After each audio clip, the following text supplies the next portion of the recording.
meeting at 6 o'clock and do roll call. Commissioner Kearns, Here. Commissioner McLeod is here. That's me. Commissioner Wallace. Here. I don't know if the new commissioners are present. Commissioner Lynn, Present. Okay, Don Allen. he advised me on Tuesday that he will not be here as a prearranged engagement he had. Okay, let's go ahead and excuse him from the meeting. Can I get a second on that? Commissioner Curran, second.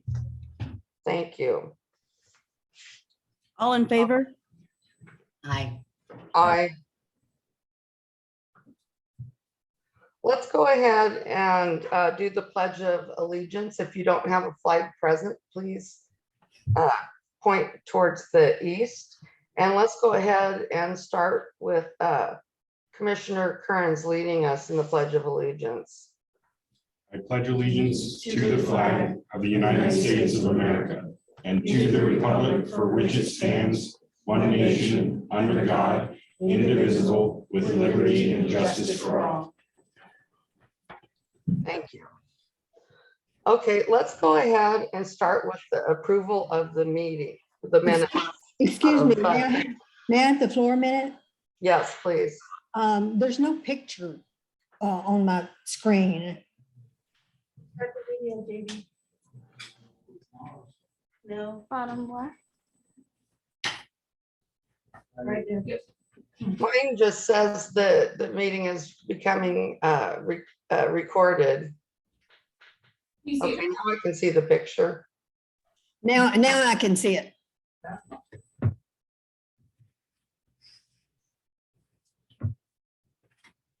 Okay, are we ready to proceed? Yes, ma'am. Can we go ahead and approve the minutes of April 20th, 2022? I make a motion that we approve the minutes for the last meeting. That was Commissioner Wallace. Can we get a second? Commissioner Curran, second. Thank you. All in favor? Aye. Aye. Did we receive an aye from all of the planning commissioners? Yes, ma'am. Excuse Thank me, you. Madam Chairman, may I ask that each person state their name when they say aye? Please. Thank you. Speak your name with the aye and speak clearly into the speaker, please.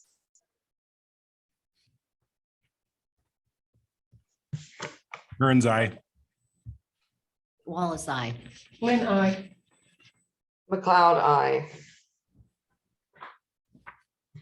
Okay.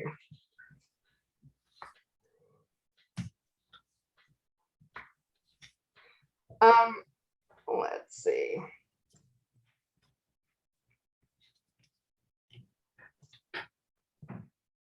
The purpose of the public hearing involves the legislative matter shall be substantially as follows. I'm going to read to you. The public hearing for the proposed code amendment of the Benton City Municipal Code, Chapter 1510, flood damage prevention is now open at the time 6:05. Chairman McLeod, Yes, you're on the public hearing for Code Amendment BCMC 15, but the public hearing for River North preliminary plat is first. my apologies. I'll move to the other. It'll take me a minute here to get it up. My apologies.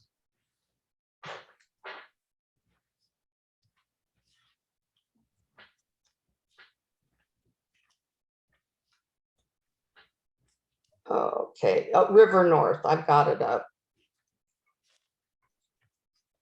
Open public hearings.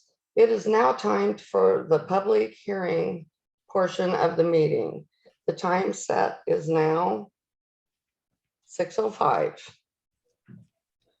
This open public hearing is for the purpose of consideration of the proposed preliminary plat of River North. We will proceed in an orderly fashion and would like to ask your cooperation in the following procedures. Everyone will be given the opportunity to be heard. When you address the commission, begin by stating your name, your address, and please speak slowly and clearly into the microphone.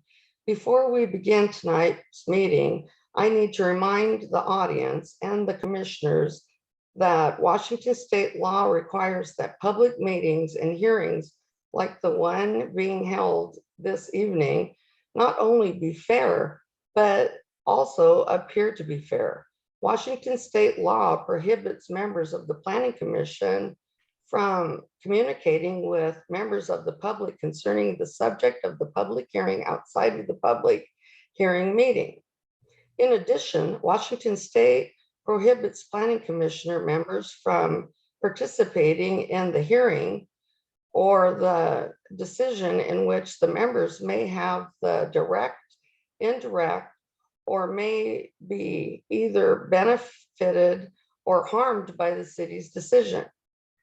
An ordinance to a Planning Commissioner member hearing this item needs to be aired at the time or it will be wavered. So let us take a minute to consider as to the matters that are before us in the hearing today.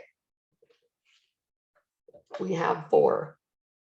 Whether we have any ex parte communication, whether we have any ownership interest in the parties, whether we have any business dealings with the proponent or opponents of the matter, or whether we have business associated or immediate families who may either benefit or be harmed by the decision of this matter.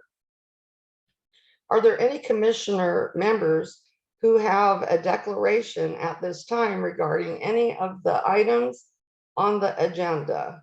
This is the time to speak. Commissioner Kearns, I don't have any conflicts of interest. Wallace, I have none. Lynn, I have none.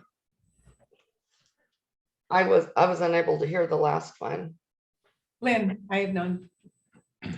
Okay. Let the record show that all 3 commissioners present have no problems with the matter at hand. Is there anyone in the audience this evening who would object to the commissioners members hearing any of the items on the agenda? May they speak now. Let the record show that there are no objections. First, we will review the staff report. I am going to ask Emily Weimer of AHBL to present a report and recommendation. My apologies if there was a problem with your name. Oh, you did great. We'll just get my PowerPoint up. Thank you, Millyanne. And please let us know at any time if you don't see the PowerPoint. So tonight is the open record public hearing for the River North preliminary plat. As a reminder, preliminary plats are a type 3 project application, which is quasi judicial in accordance with the Benton City Municipal Code. Tonight, the Planning Commission considers the application after this open record public hearing and provides a recommendation to the City Council. Later, the City Council will hold a closed record public hearing and render a decision. Go to the next slide, please. Here's a summary of the application. The proposal is for a preliminary plat of 53 single-family lots, the extension of 2 city streets, the creation of additional internal streets, and 1 variance request to the city's standards details. The applicant is Hayden Homes on behalf of the property owners. The location is addressed on 9th Street. It's one lot of 13.28 acres. It contains, as we understand, an unoccupied manufactured home and a shed on the northwest corner, and the rest of the property is undeveloped. The zoning is R2, which is Benton City's medium density residential district. Past processing includes SEPA environmental review and public noticing as required in the municipal code. A SEPA determination of non-significance was issued last September 21st, 2021. And this was for the annexation of the parcel and the future development. Since that time, the applicant submitted a geotechnical report, a cultural resources survey, and a revised plat drawing. And based on this new information, the city issued a revised DNS in May, which included mitigation measures. Next, we issued the notice of application, notice of the revised DNS, and notice of the public hearings on May 24th. This was sent to adjacent property owners, everyone within 300 feet of the project boundary, posted on the city website and on the city hall. We have 2 comment letters that are in your packet, and they contain concerns over traffic and view obstructions. And we did have 2 more letters that we'll read into the record after this presentation. Next slide, please. Here's an aerial of the project site. That red line are the city limits, and the dashed line are the urban growth area. So that's outside of incorporated city limits, but within the UGA. This lot, which is outlined in blue, was annexed into the city last year. And at that time, it was assigned to the R2 zoning. As you can see, to the north and to the east of this parcel is unincorporated area. To the east runs a lawn right-of-way for irrigation. And Q Ave is stubbed up to the west end of that project. And 9th Street is not quite developed to city standards, but it does contain sufficient right-of-way already dedicated up to the south end of the project site. Here is just an overview of the plat. You'll see Hugh Ave to the west coming in and 9th Street to the south. So this subdivision will have 2 separate entries. Next slide. We performed a critical areas review on this site. There are steep slopes, so that's slopes in excess of 15%. And the applicant did submit a geotechnical report, and that report suggests mitigation. And those mitigation measures are included as part of the suggested conditions for this preliminary plat. Additionally, it's in a wellhead protection area, which is protected as a CARA, critical aquifer recharge area. However, we reviewed it under the municipal code requirements, and AHBL approved a no impact waiver. So there's no more additional studies or anything concerning the wellhead protection. Zoning code is Title 20. We reviewed the preliminary plat against the lot standards in the zone. All the lots meet the minimum dimensions, and they contain sufficient width, area, and are of a good general configuration to allow future homes. Some of those minimums are listed up there. The minimum in this zone is 7,200. So all these lots are either 7,200 or larger. And then it's just a preview of future homes will have to meet setbacks at the time of when the building permit is issued. But currently there are 20 front and rear, and then 5 on one side and 10 on the garage side. Next, please. Title 17 is the city's subdivision code. We looked at parkland, which is already addressed in the SEPA DNS. So we didn't include anything in this recommended conditions of approval because it's already addressed. The DNS mitigation number 5 requires the developer to pay park fees in lieu of parkland dedication.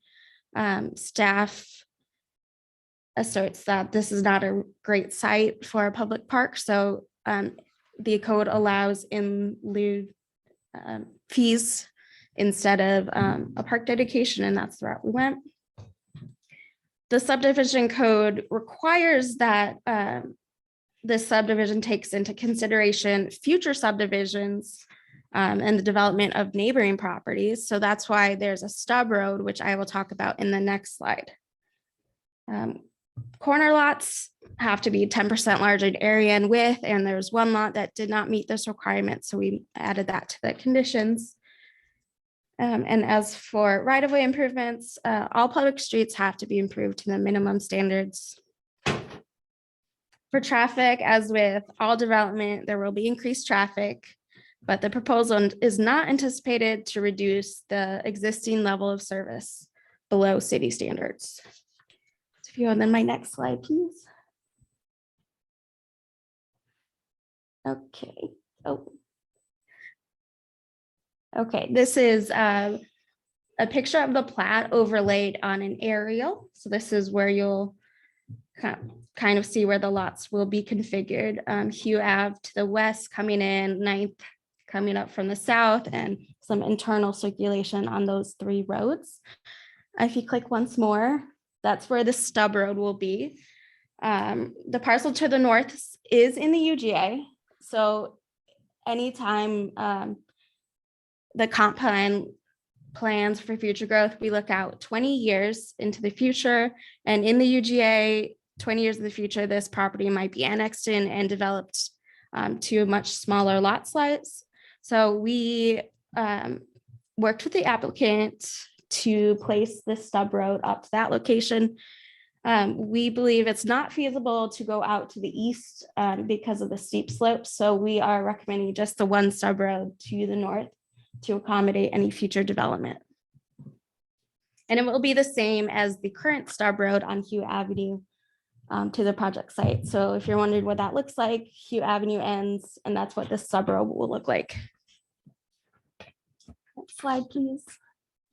Okay, now on to the deviation / variance request. The applicant has requested this variance from the city's standard detail for a centerline cross slope. All deviations per the code have to be approved by the city engineer and the city council.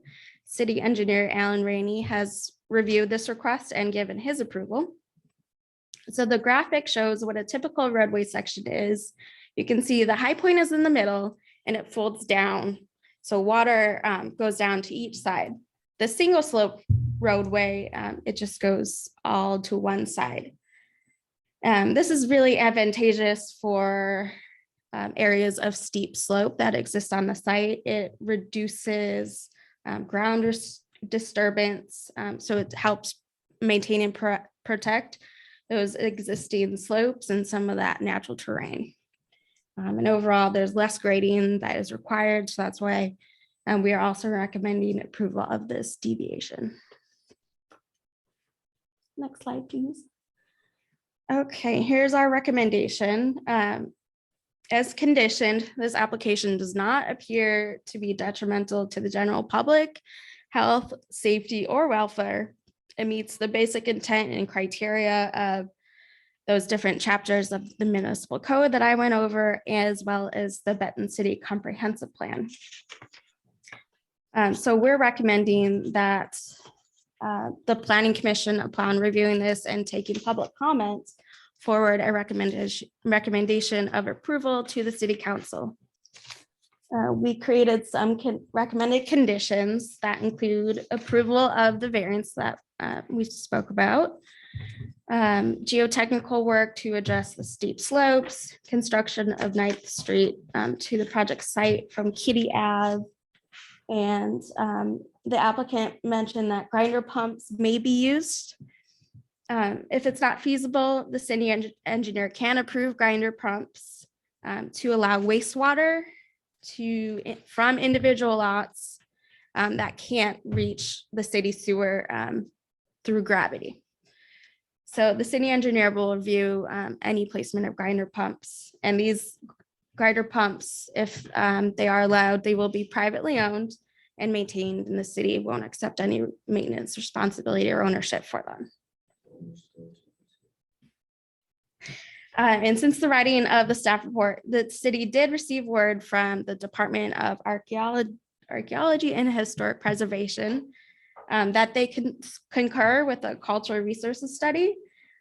So we had suggested condition of approval number 9 that they had to get approval.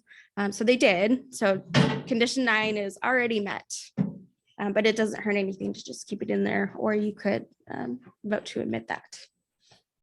And then we did receive 2 letters that we will read. Yes, the one she just handed you. No, that was for something else. Okay, 1 letter that we will read into the record.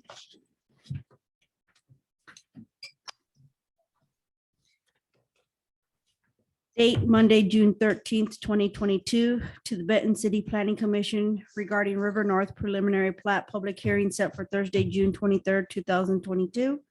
From John and Mary Jager, property owners at 1450 11th Street, Benton City, Washington, Benton County parcel number 107-97207-00000017. Will the River North plat be included as part of the moratorium due to the city's sewer system that nearing or over capacity? If so, what is the estimated date that construction can start? Is the annexation for River North finalized and now within city limits at this time? Will there be an enforceable CC and R?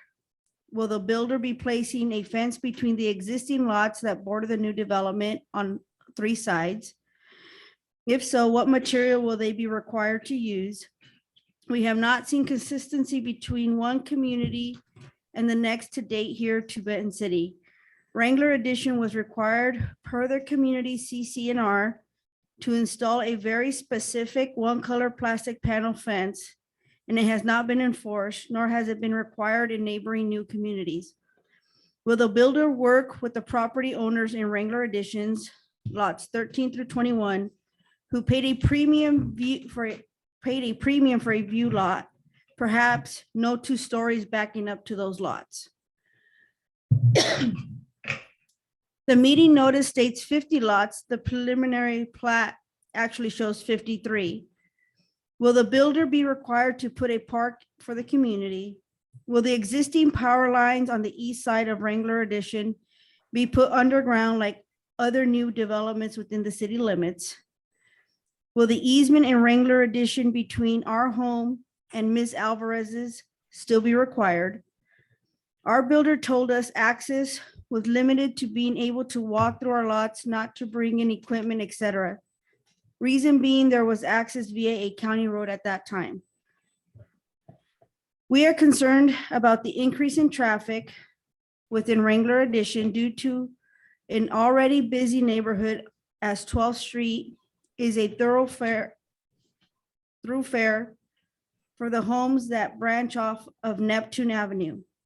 The current plat states Hugh Ave will be one of 2 entrances to the new community. On any given day, you will find Hugh already congested with street parking and traffic to and from 11th Street. See photo attached. Early on access via Coral Creek was proposed. We would like to know why that is no longer being considered. Here's a picture.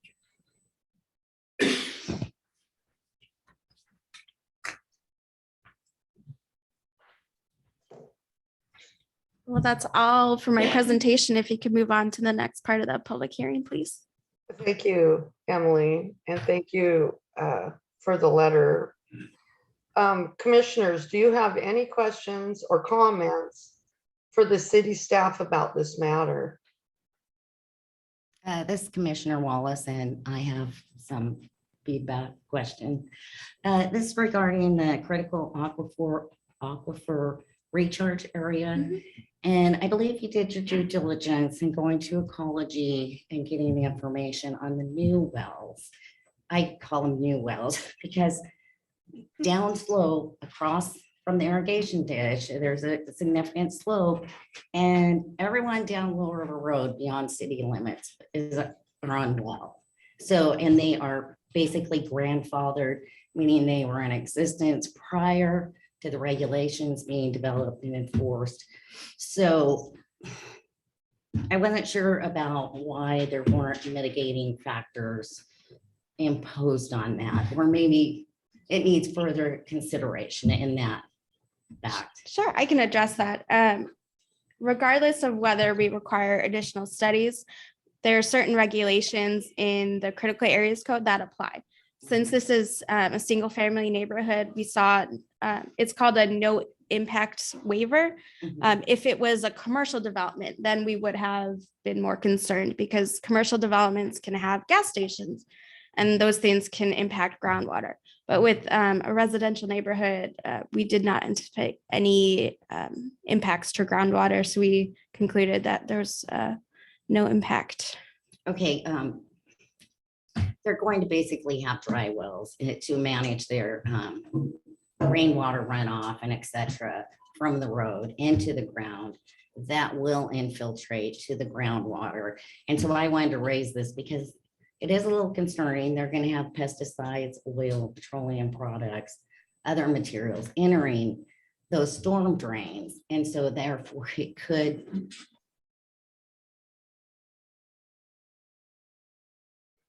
Are you there?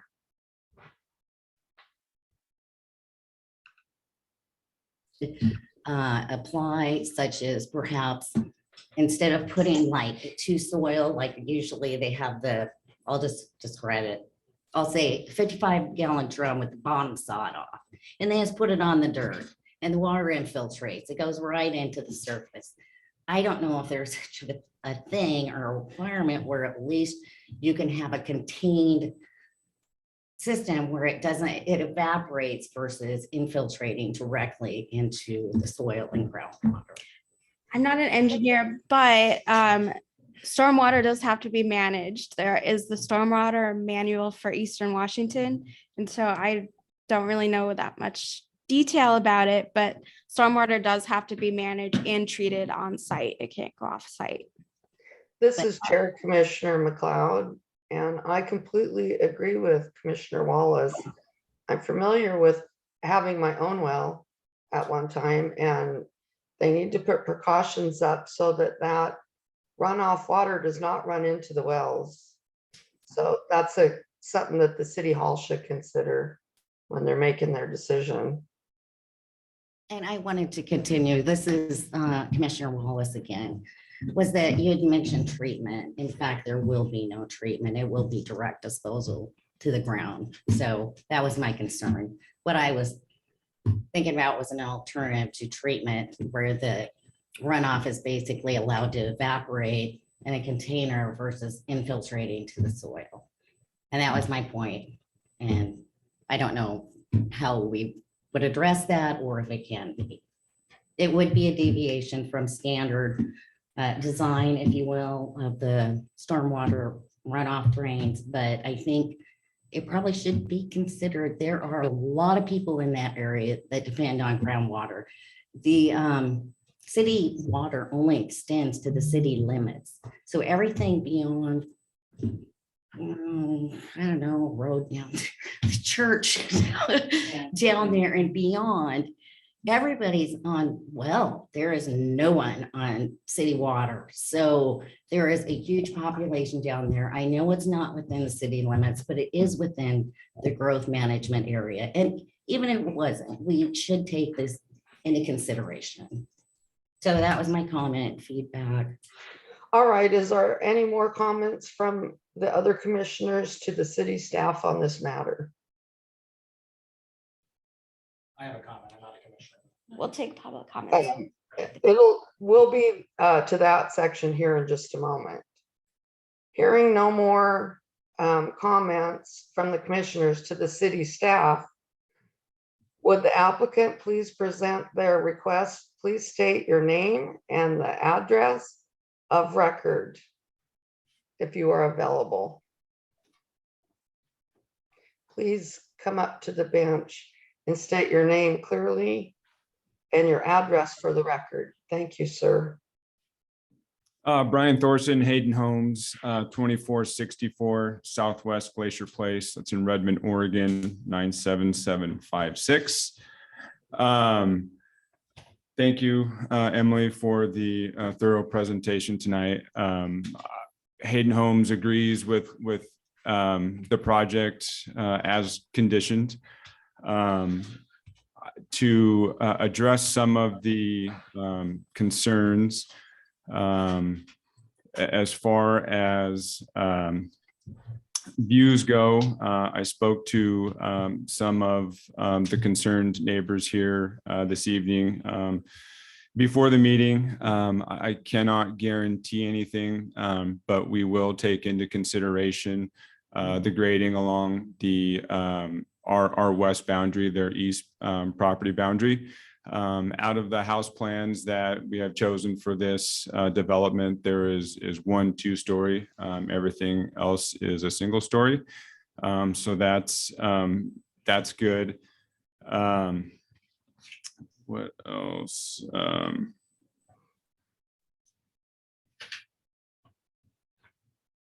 The CCNRs, this is a non-HOA community, and we do have CCNRs that we submitted to the city. At Hayden Homes, we've got a pretty standard practice to just allow one fence type for consistency's sake, and that's typically just an almond vinyl fence. Rather than having 3 or 4 different colors or different types of fence within the community, we just keep it to one. And almond vinyl is the fence that we have chosen. What else?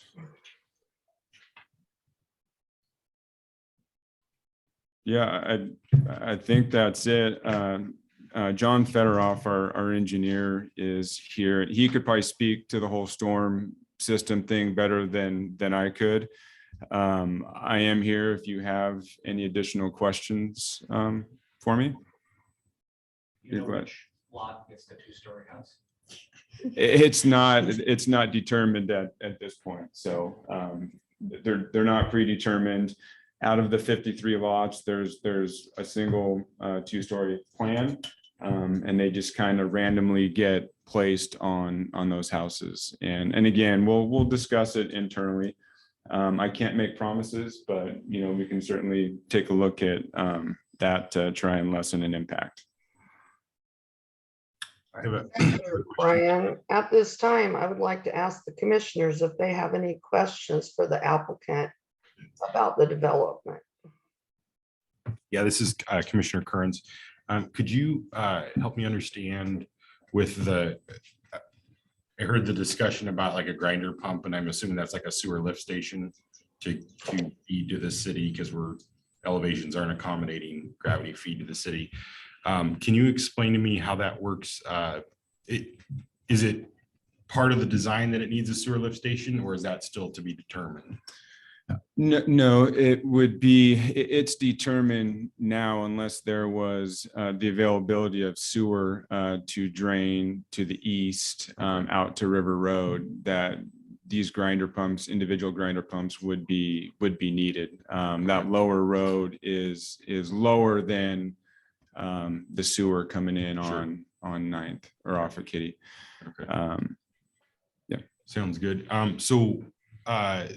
It sounded like the maintenance of those would be on the developer or the community after they're installed. Is that correct? The homeowner would, once they've closed on the home, Hayden Homes offers a 1-year warranty to all our home buyers. So we would be responsible for any issues with those grinder pumps within the first year. Okay. And then after that 12 months is expired, then that home buyer would be responsible for the maintenance of that grinder pump. So then there's like a grinder pump on each house then? Is that how that works? Yep. Yeah. It's just a chamber that's probably 24 to 30 inches in diameter, okay. Yeah. Maybe 6 to 7 feet in depth. Sure. It houses the pump, and you just plumb into it with the line coming from the house and the outfall. Okay. And it just connects to a pressurized system into the roadway, which would get to one of the gravity manholes Okay. and empty to there. Cool. Yeah, that makes sense. I was just curious. I was envisioning a couple sewer lift stations that the community's fed to, but it makes sense. It's clear who maintains it. Sounds It's like usually it's up in the all, front yard, okay, cool. accessible, Sounds good. flush with the grade.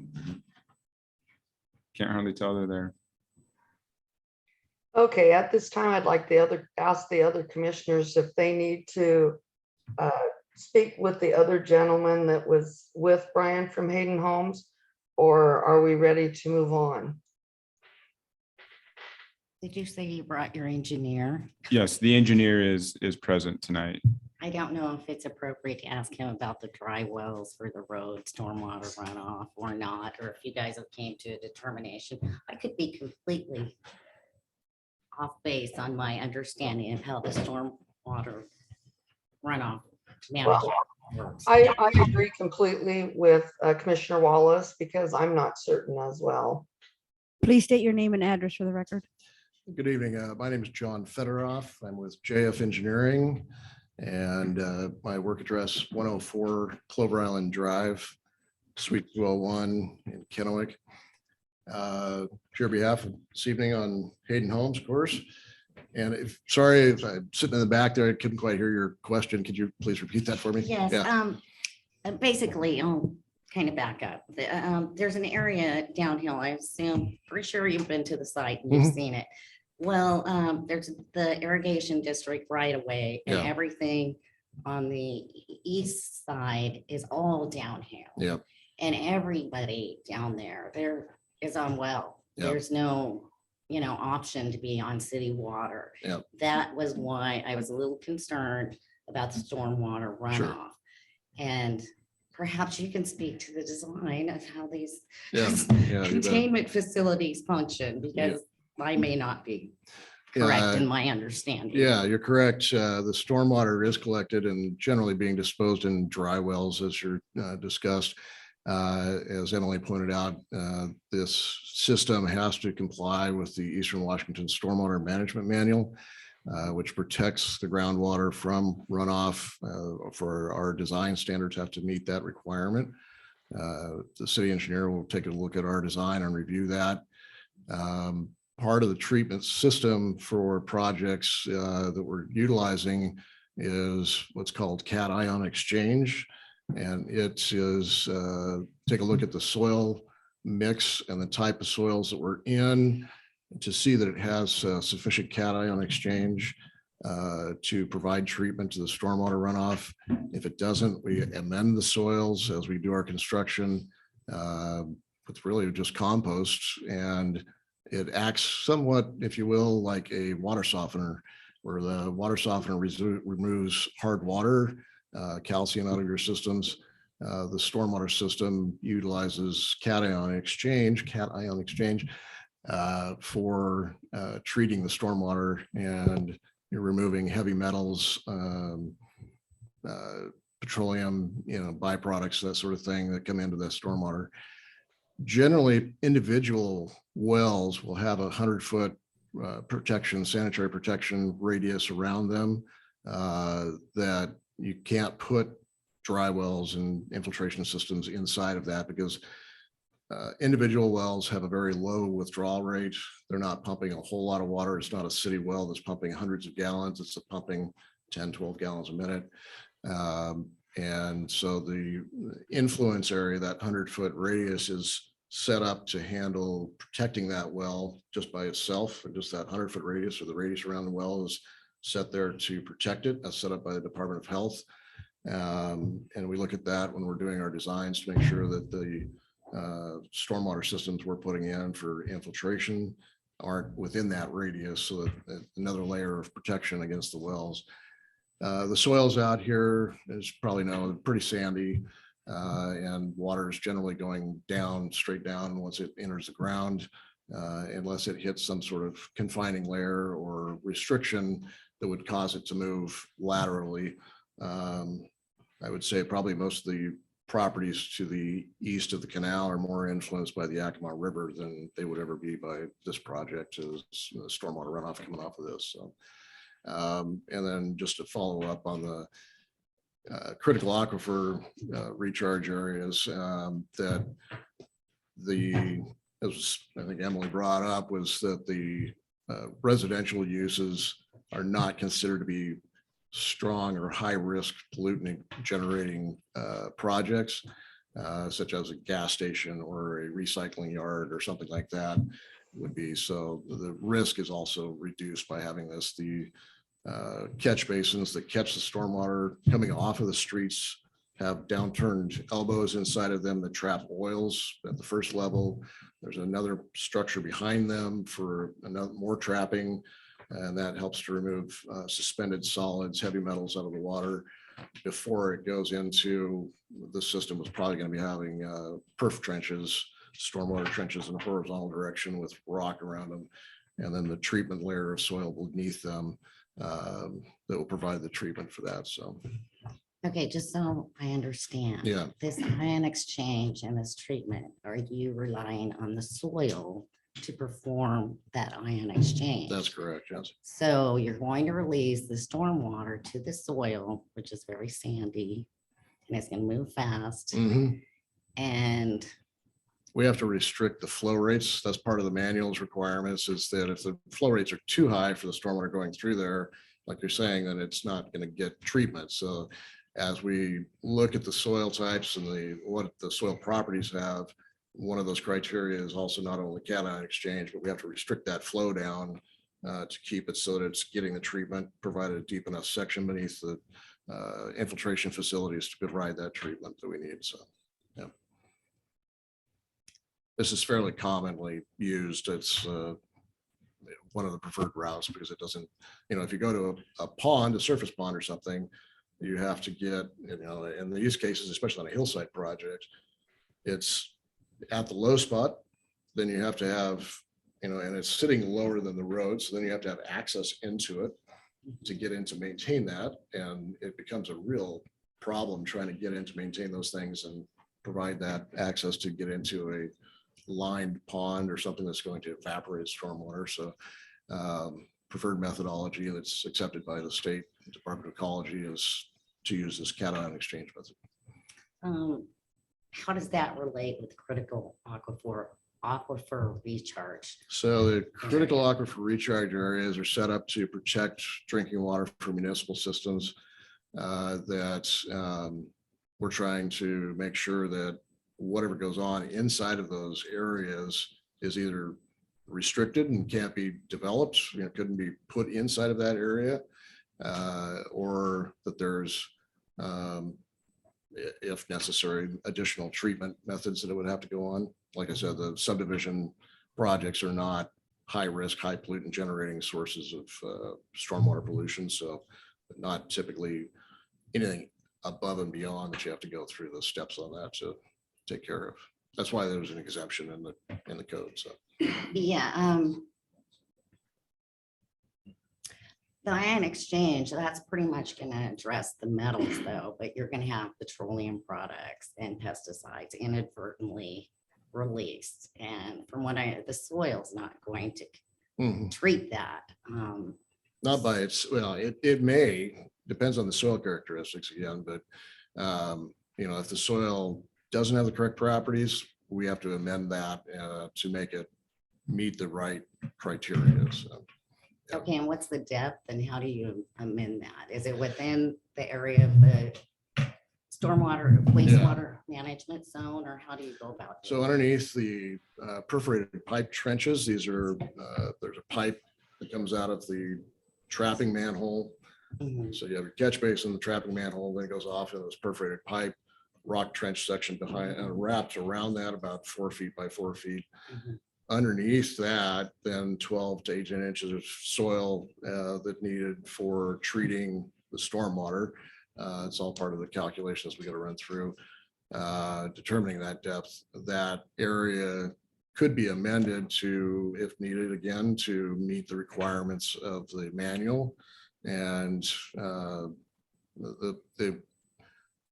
needs to have organics in it is kind of the trick on this thing. So if we lived on the west side, we would, we could possibly use like a rain garden or something, and they use rain gardens over there, and the plants uptake the pollutants through the roots.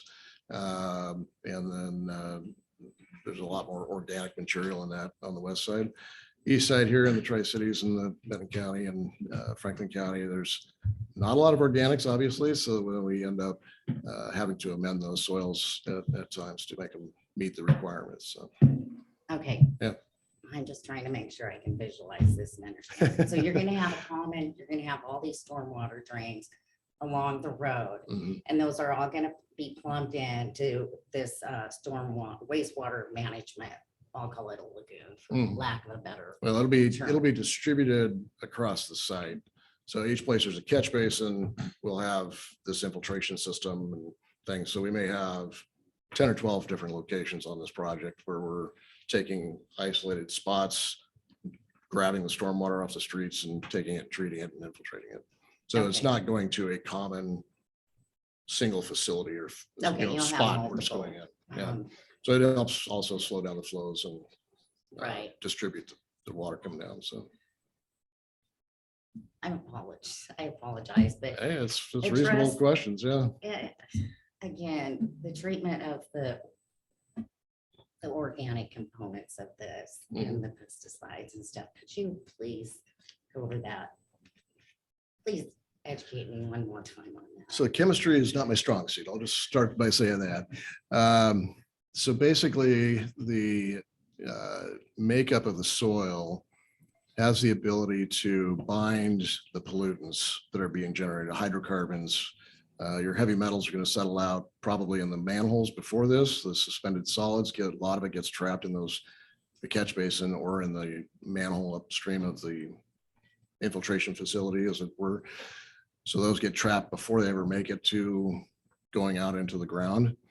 But the hydrocarbons are then neutralized, if you will, by the organics, excuse me, organic material underneath the trenches. And again, sorry, I don't know the exact terminology to help me out here, but that's methodology is what is used. And we've done this on multiple projects in Pasco and actually down project here a few years ago in Benton City. Drawing a blank now, Mountain View Meadows Phase 2 did the same thing down there. Those soils were very fine and lended themselves really well to doing that type of work. But here we'll probably have to do some amendment to the soils. That method or the process is when the trench is dug out, the contractor is going to be adding compost to the organic material to the trench and mixing that, and then compacting it down so that it slows down the infiltration rates, getting us our treatment that we need to have in there. Yeah. So there's no liners in these No. stormwater. No. You know, as I do, everything goes to groundwater. Eventually, it will be there. I suppose eventually someplace down there, yeah. Yeah, okay. Okay, well, thank you very much, Commissioner Wallace. That was all very valuable. And thank you to the engineer. I'm going to, at this time, open the floor for public comment. Madam Chair, Commissioner Lynn had a question. Oh, excuse me, please, Commissioner Lynn, please make your comment. Thank you. Yeah, I have a question. It's interesting you mentioned the Mountain View because I live in there. Oh, yeah. And my question is the results, because I'm on Kendall, which is the lower road over Willow Way.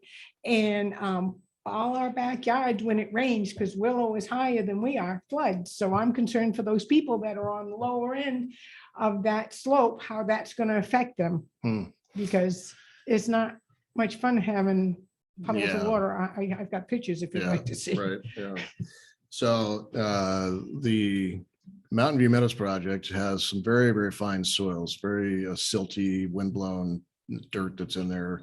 The upper layer certainly is more challenging to infiltrate stormwater into on that project. The yards have probably a lower infiltration rate.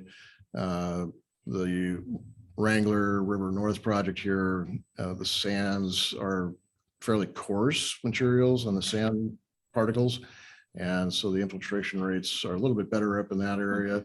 I think it does have some finer material on the top ends, but we are going to be doing some pretty significant grading in there and moving things around. But that's a concern for us as we look at these, because on a project like this on a hillside, it's not just the street and not just the driveway that's coming into the storm systems. It's going to be runoff from the yards. Half of the house roof comes down into that whole thing. So it's something you have to be fairly conservative with the designs to get these things. And the systems are sized for a 25-year return event. So it has about, a small chance of happening every year, but we size those for 25-year events on these things. Yeah, thank you for the new homeowners, because it's an issue for us right now. Yeah. Thank you very much. Are there any more comments from the commissioners before we move forward? I have none. Okay. Thank you so much, Commissioner Lynn. When we make our recommendations to the city, it'd be very helpful if you'd submit your photos at the end of the meeting when we do recommendations. Thank you so much. Both were the comments were beneficial. At this time, I'd like to open the floor to public comments. I have comments and concerns to come up. If you could please come up and state your name, your address clearly for the people, that would be very beneficial. Thank you. I'm Ronald Collins. I live at 1101 Anna Jean Avenue. I'm on one of the lots that's directly adjacent to the proposed construction. I just had one other concern that I sent in that I did not hear on your PowerPoint, and that is Karen Avenue. About 80% of this traffic or more is going to come right down Karen Avenue. That's right by Kybee Grocery. That's a small width road, no sidewalks, no street lights. A lot of foot traffic going to and from Kybee Grocery. There's even a disabled man that lives on that street. You've probably seen him going up and down the road on his walker, and he doesn't walk over in the gravel. He walks on the road.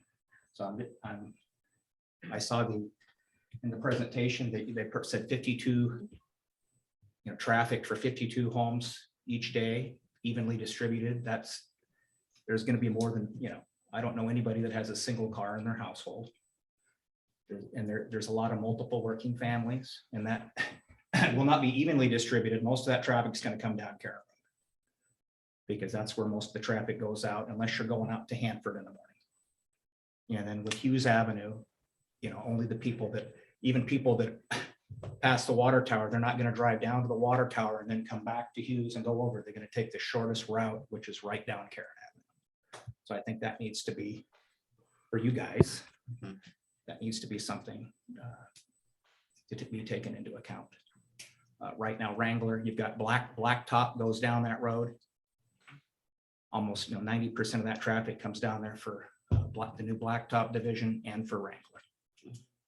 And to some, probably not to a lesser extent, the folks on the other side of the water tower, but they can cut down there. And then I had just one more comment about the runoff.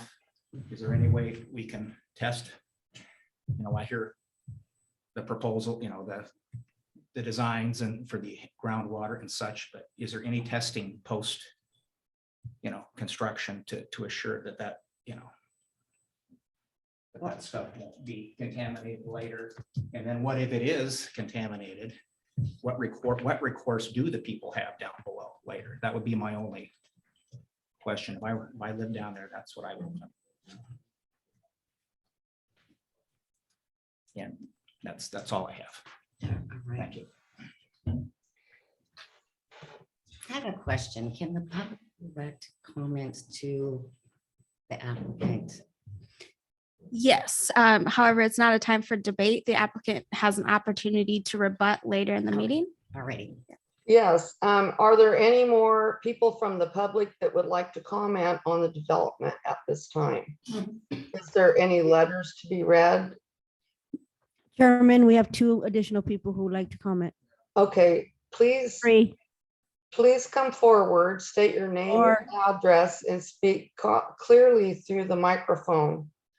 Thank you. My name is Andrew Campbell. I live at 3731 Corral Creek Private Road. And I commented at a previous meeting that I would like to see either parkland or a substantial wall or barrier between the development and the north border.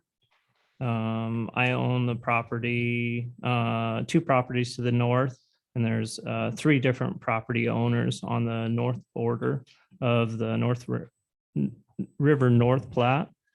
I would like to know if the city or Hayden Homes has any plans to put in a wall or a divider between the properties that are still in county versus this new development. Because going from 1 house on 13 acres to 50 houses is substantial growth. And that's all. Thank you. Thank you. Could the next participant from the public please come forward? Please state your name, your address, and speak clearly into the speaker, please. Kelly Henry, 1315 9th Street. I didn't receive any information on this. Nobody mailed me anything, first off. I agree, when there's gonna be too much traffic right past my house and down Karen. But I guess, the sewer system, my neighbor Dutch, I've lived in my home for 40 years. Dutch put that sewer system in across there. It's gravity flow. They just stick the pipes together. It's not gonna take all this. I'm just telling you. Excuse me, Kelly, can you speak right into the microphone so everyone can hear you? My neighbor Dutch put the sewer system in there, and it's a gravity flow system. It's not gonna take all this. And I think they're even dumping in sewage from up above us already too. So I think that's gonna be a real problem. What else? I don't know. And also I'm curious about the easement on the plot. Like it shows line going through my property, through Doyle's property. And I'm wondering what you guys are doing, because that just doesn't seem right. Been there for 40 years and you're busting through our property. So I guess that's where I'm at. So you guys gonna answer my questions now? Can you help me understand where what's the easement you're talking about? Well, I don't know. Yeah, she's got a picture anyway. That's my girl. My name is Terry Henry. I live at 1315 9th Street, in Kelly. The map that's right next to our yard here, it shows a 5-foot utility easement right through the middle of our yard. Can you please move the microphone so that she can be heard? Thank you. Which map would that be on here? It's I at know the I've one got right at the corner of the property up there, because as you said, we didn't. We can receive- present it on the screen. Oh, that would be great. Please, Michelle, they're going to try to put the diagram or the picture up on the screen so that the audience and the commissioners can see it. Excellent.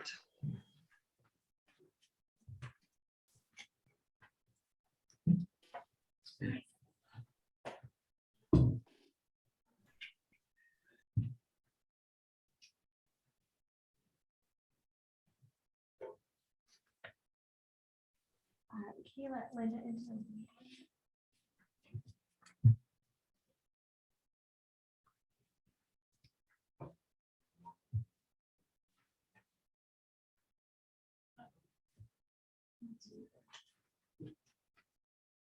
Gravity flow. That's the biggest key.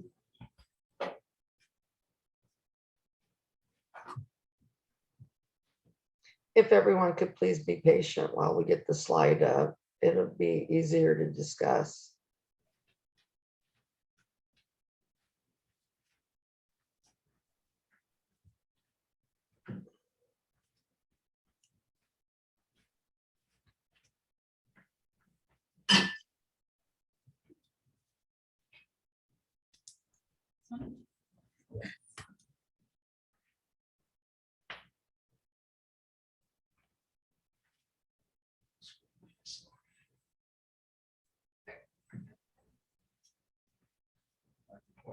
Okay, thanks, Dawn. Should be, okay, here's the one on mine, the 10-foot utility easement here, and then here's the one on there, it's coming down to, And across the back. and then there's one here to the back, that's the spot.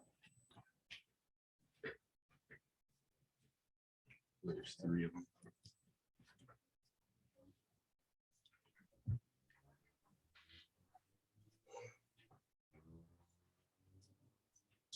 There's also one right on my And property. and the house right now. Okay. Right below lot 21.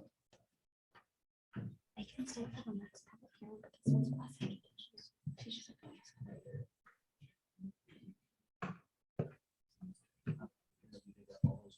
is that for them too? What was his name? Just need to know what that is. That's all we have. We're just curious about that easement. There's sheds and lawn and gardens and 40 years of growth in there. So, I'm happy to answer that when it gets back to my portion. okay.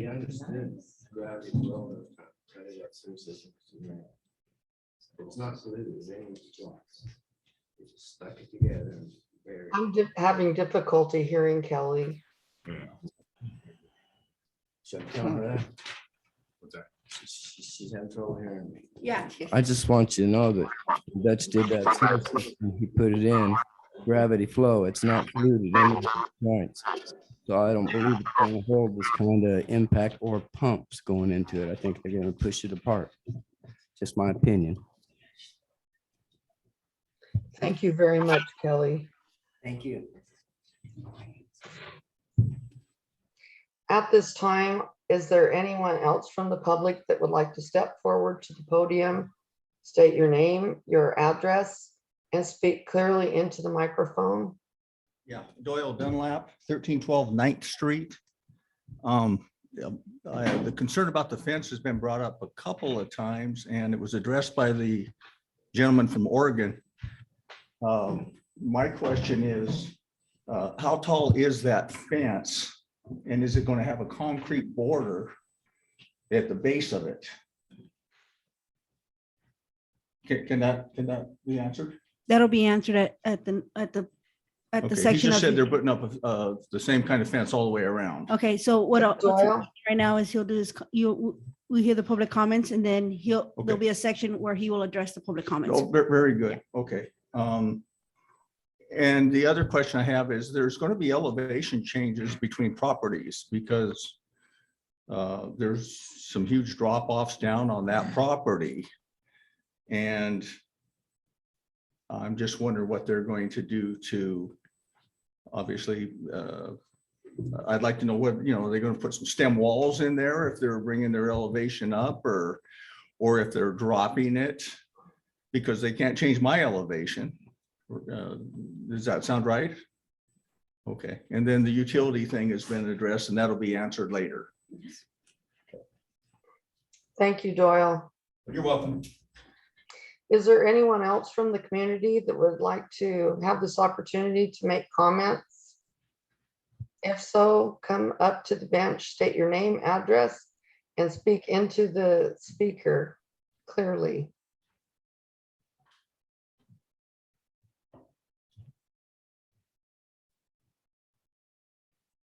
Seeing no other people from the public, I wonder at this time if there's any letters that have been sent in from the public that need to be communicated to the commissioners at this time.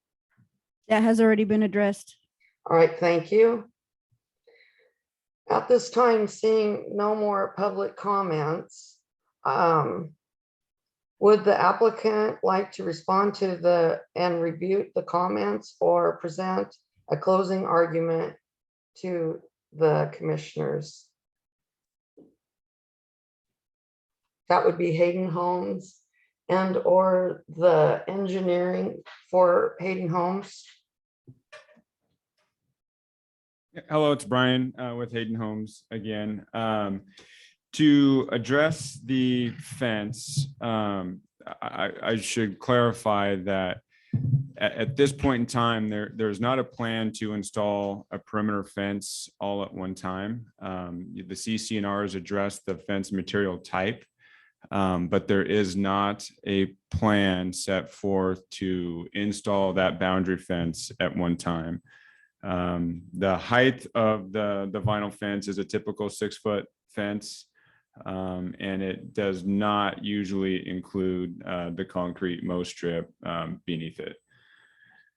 As far as slopes go, we know that we have to grade everything. All the grading is on our property. We can't grade off into someone else's property without their an easement and their cooperation. So all of the grading is going to take place on our property.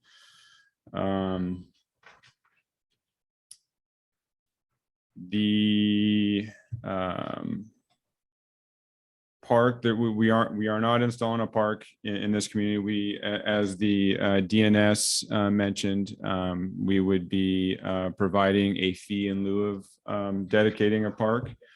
Or dedicating land for a park. And as far as stormwater on individual lots are concerned, that was something that was brought up.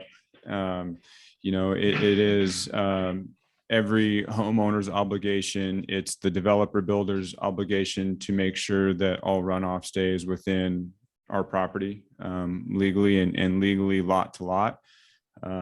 We do in a lot of places where we have communities with a lot of topography such as River North. We take extra precautions if we do have those slopes descending down into a lower property.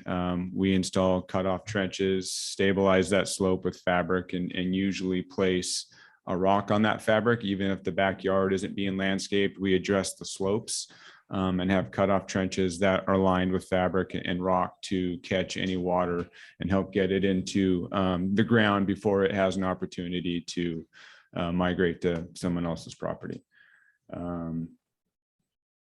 I think I addressed all of the concerns. What about the easements that a couple of the landowners had talked about? I'll let Emily address them. It sounded like you had something that you were gonna to say about them. I can address those. Yeah, anything else? And then one of the other neighbors had asked about testing the ground water before or after. I mean, they asked the question, what's the I don't think that is a normal practice through the manual. I've built a whole lot of subdivisions. That's never been something that we've had to go back and do. I mean, I don't know how you test the groundwater. you take a sample out of the well. But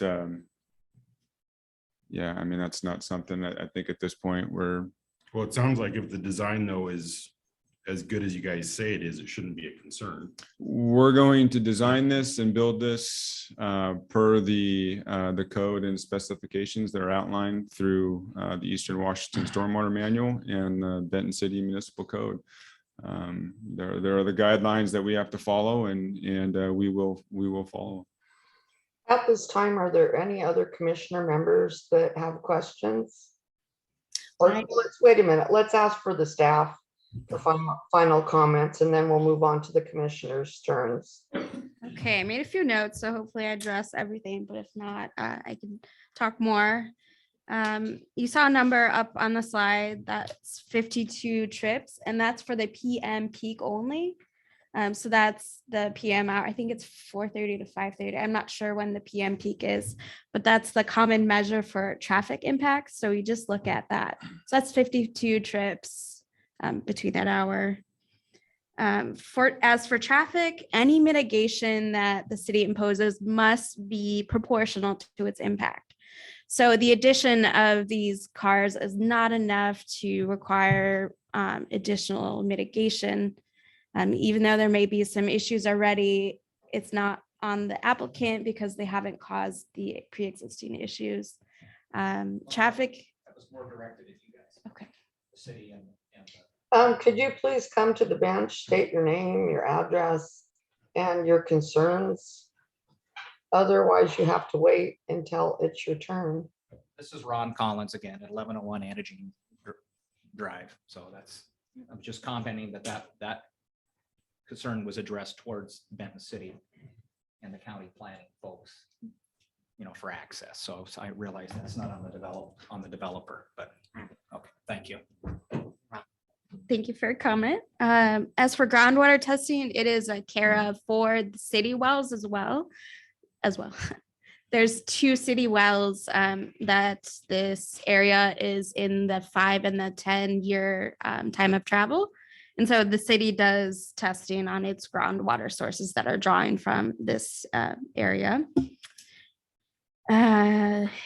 There were questions about the sewer system. Alan Rainey has reviewed the sewer and determined that there's enough adequate system in place to accommodate this amount of sewer. There are different sewer lines that this plat has access to. For grading, the city will review the grading plan, will review it along with the geotech report for any of the grading. And for those easements that you noted, those are existing. So we're not creating anything, we're not adding anything. The applicant is only proposing to create easements on their property. So there's nothing outside of their property that's being created at this time. So you don't have to worry about any of that. And if you have any other questions about those easements, I'm happy to help walk you through that later. Thank you very much. Is there anyone else on the staff that have comments at this time? I'm not on the staff. Can I make a comment? Yes. Excuse me? Doyle again. Go ahead, Doyle. Yeah, he addressed the fence issue, but he maybe I misunderstood him, but it sounded like it was like we'll build fences as we go, or we'll build the houses and then they can add fences later or something. They just do it never. These people up on the north side of me, there's a gentleman I think here that one of you lives over there, right? They got farm animals. And just about everybody that moves in there is going to have some kind of dogs and cats and pets, and they're going to run loose. And they can't be just running around other people's properties that have goats, cattle, horses, animals of their own. So I've got the same issue. I have 2 dogs that are confined to my area, but it's a hog wire fence right now. First thing I'm going to do is I'm going to run into all kinds of trouble with people. Their pets are going to be jumping the fence, going through it, and then it's going to be my fault. And then there's going to be a big problem. So that fence is important, and that's just not for me. There's all kinds of people being impacted with all these homes. So I don't know if I misunderstood him, but it sounded like it was kind of maybe we'll just kind of put them up as we go or get them when we can. But that should be an important issue. I'm done. Thank you, Doyle. At this time, the public comments are closed. We're going to make a note of your comments because they're all very important. We have went over the staff comments. Are there any more people that work for the city that are the staff that have an additional comment at this time? Chairman McLeod, according to our agenda, we were supposed to be done by 7 o'clock with both public hearings to go into a workshop meeting. We're still in the first public hearing. Do we? Yeah, I so think we we need need, to make a motion to extend our regular meeting. I'd like to make a motion at this time to extend our regular meeting, and we need to stay to the script so that we can stay on track, please. At this time, we need to move on. The commissioners have already made their statements prior to their turn. So is there anyone else that has a additional statement at this time? Yeah, I would like to make a statement. 1 second, I need the motion to extend the meeting first. I need a first, second. Commissioner Kearns, I make a motion to extend the meeting to accommodate additional comments and. Could we have a second? Wallace, second. Okay, motion carries. My name is Jenny McCombs. I live at 2313 West 21st Avenue in Kennewick, Washington. I work for the city of Benton City as code enforcement and animal control.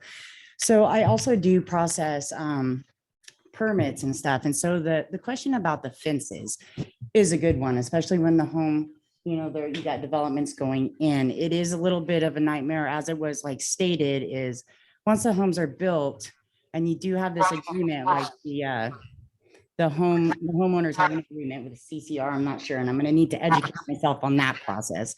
But if there's an agreement with what kind of fence is being made between those guys, it's different what our codes read, you know? So it would be honestly really nice if when they go to put in their building plans, if the fences were included with that and the builders completed the fences, not leaving it on reliance of the homeowners, if that is. Thank you.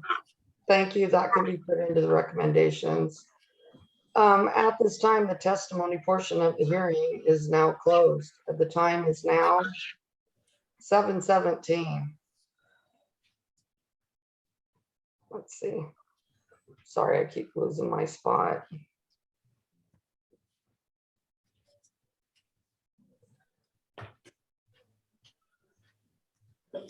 This subject is now open for discussion from the commissioners. I believe we've already discussed that later in the meeting. The staff has prepared a motion for the recommendation of approval. Do I hear a motion to approve this?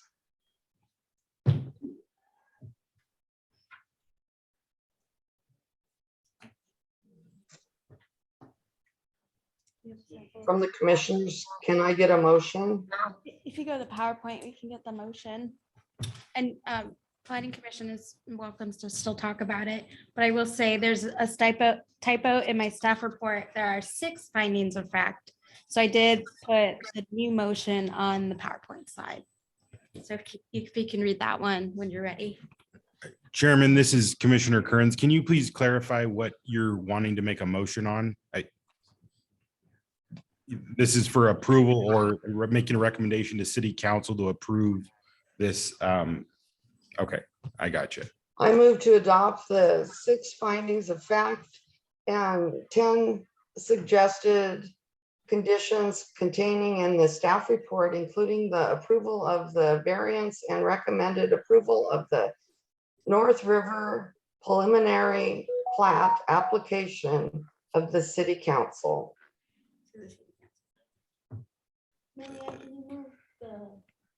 Chairman, this is Commissioner Kearns. Can you please help me understand? There's been a couple items of concern or potential action items. Are those going to be included in the motion to approve this and pass that or that recommended approval onto city council? Yes, there will be recommendations connected with this that goes to the council, and the council is who makes the decisions on. But so for my clarification, we're not making those recommendations of additional considerations at this time. We're just making a recommendation to approve it as presented. Yes. Yes, you can add mitigating factors. I think well, I would like to recommend that the city council look at the runoff for the pumps for the people north and east, the variances of the land discrepancies, like from below Doyle's, because he's sitting up higher, and also look at the fences and what they can work out between the city and Hayden Homes and the homeowners in the adjacent properties. And also consider speaking with the residents on the north and the east about the easement adjustments. That would be my recommendation. This is Commissioner Kearns. I'm in agreement with that. Jenny's point about the fencing is something near and dear to my heart because I have animals and I have neighbor dogs on occasion that chase my sheep. And I also know what it's like to have people that move into a city lot type house that adjoins an agricultural area.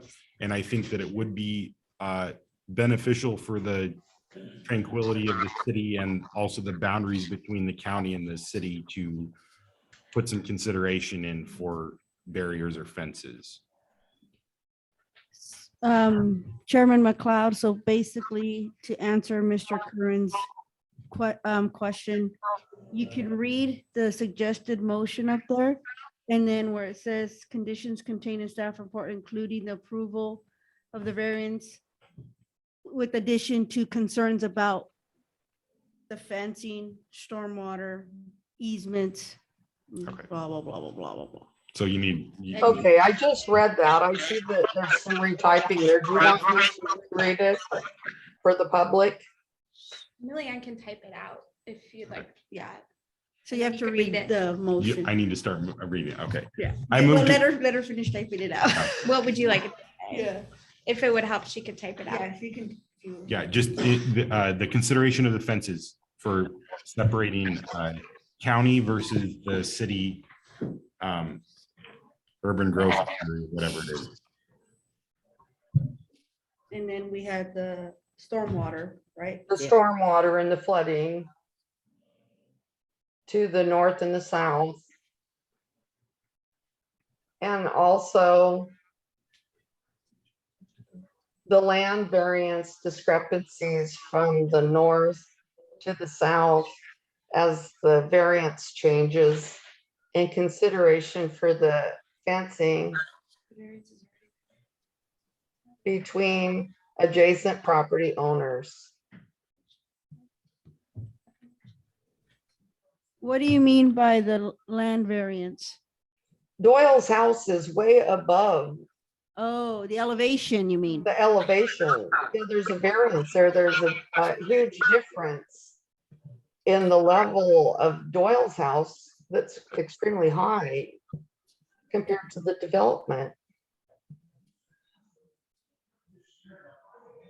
Can I speak, this Commissioner Wallace, can I add some considerations for the council at this time, Michelle? Please do. I just want to, I'm not sure, is not I don't want to impose a mitigating factor, but I think it's very important that the council consider and verify the capacity of our sewer system to accommodate this development. And also, they need to make, at least consider the traffic that is generated from this development. And if there's other means that they may be able to address that.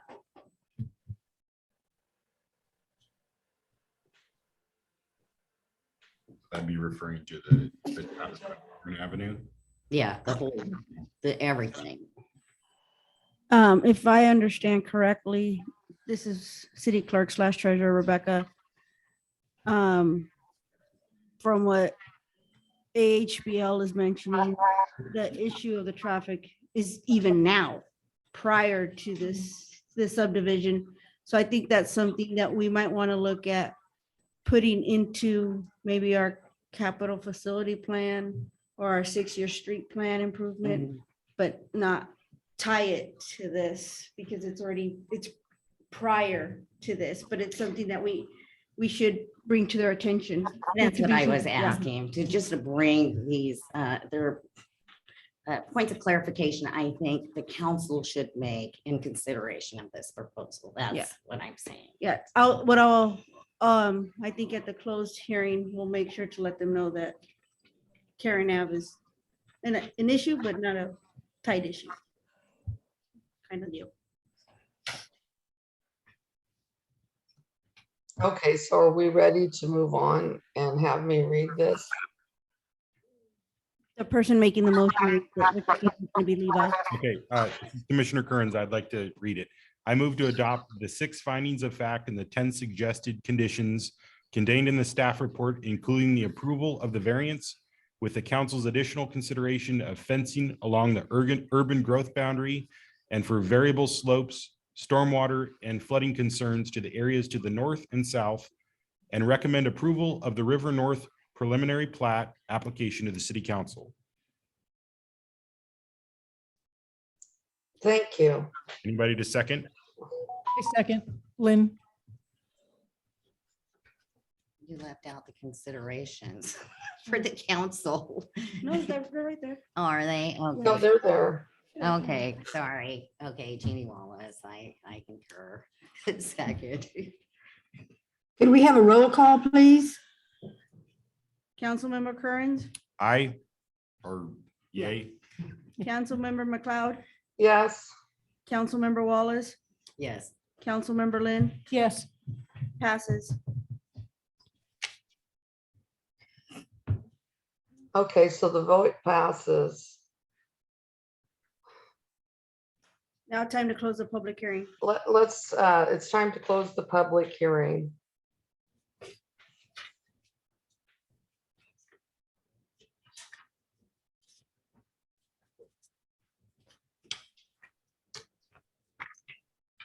If you'd like more information, you can give me a call about your easements. We can look at them.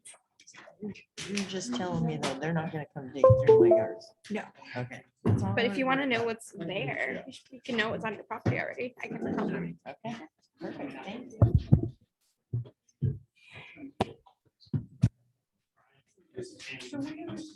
You got my card. Yeah, I got your card.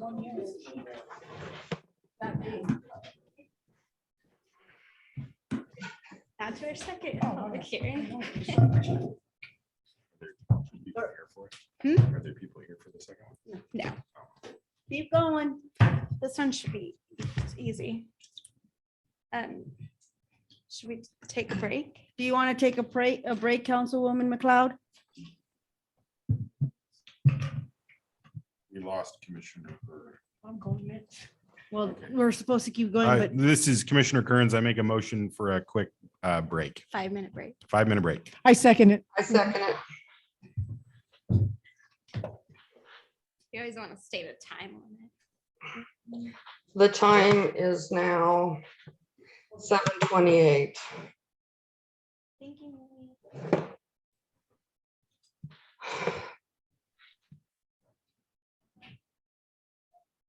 You want to mute it for the break? yeah, you gotta stop the recording.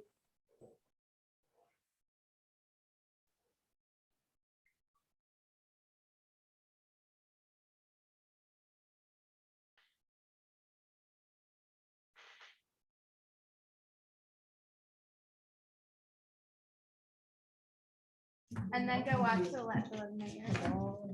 All the way to the top.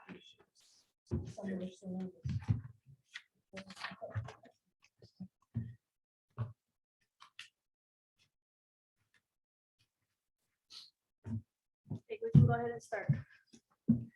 The public hearing of the proposed code amendment of Benton City Municipal Code, Chapter 1510 flood damage prevention is now open at 6:37. No, it's 7:34. 7:34 PM. All persons wishing to be heard will be given the opportunity during the hearing. I will now read the rules of order. The public hearing will proceed in an orderly fashion, and I would like to ask your cooperation in the following procedure. We will proceed in an orderly fashion, and I would like to ask your cooperation in the following procedure. Everyone will be given an opportunity to be heard. When you address the commission, begin with stating your name and your address, and please speak slowly and clearly into the microphone. The purpose of this hearing is for the planning commission to hear the consideration, participant facts, and to take action on the proposal. The order of speaking will be this: a staff presentation, the comments from the proponents and opponents and any other wishing to speak. And then questions from the planning commission. So let's start with the staff presentation. I'll just get my PowerPoint up and running. Thank you. This is a open record public hearing for a proposed code amendment to chapter 1510, the flood damage prevention ordinance. We're still working on that PowerPoint. Chapter 1510 is also known as the flood damage prevention ordinance. And its purpose is to promote public health, safety, and general welfare, and to minimize public and private losses due to flood conditions. This chapter is intended to meet the minimum requirements of the National Flood Insurance Program, the NFIP, which you'll hear a lot tonight. This chapter applies to development within what are called special flood hazard areas in the city. So most important, next slide, please. Most importantly, this does not affect the SMP, which is the Shoreline Master Program. That's a totally different document. Then this chapter is incorporated by reference to the city's critical areas ordinances. So chapter 1510 was last updated in 2008. Since then, a lot of laws have changed, and the minimum requirements to be in this NFIP program, which is administered by FEMA, have changed. This chapter is required to participate in the NFIP administered by FEMA, and they do have minimum requirements that we are currently not meeting. Go to the next page. So what is the NFIP? FEMA provides this to help reduce the socioeconomic impacts of flooding. Per FEMA, most homeowners. Excuse me, Emily, it looks like these, the slides are frozen. Oh, Millian, can you exit and try again? That helped last time. Like exit, stop sharing.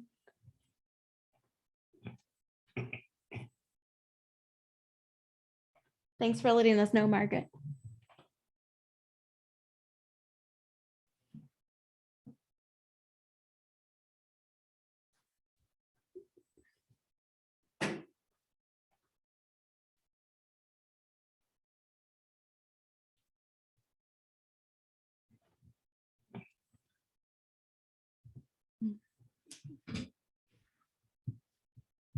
I know we've had a long night and it's still not over, so I'll try to be as brief and concise as possible.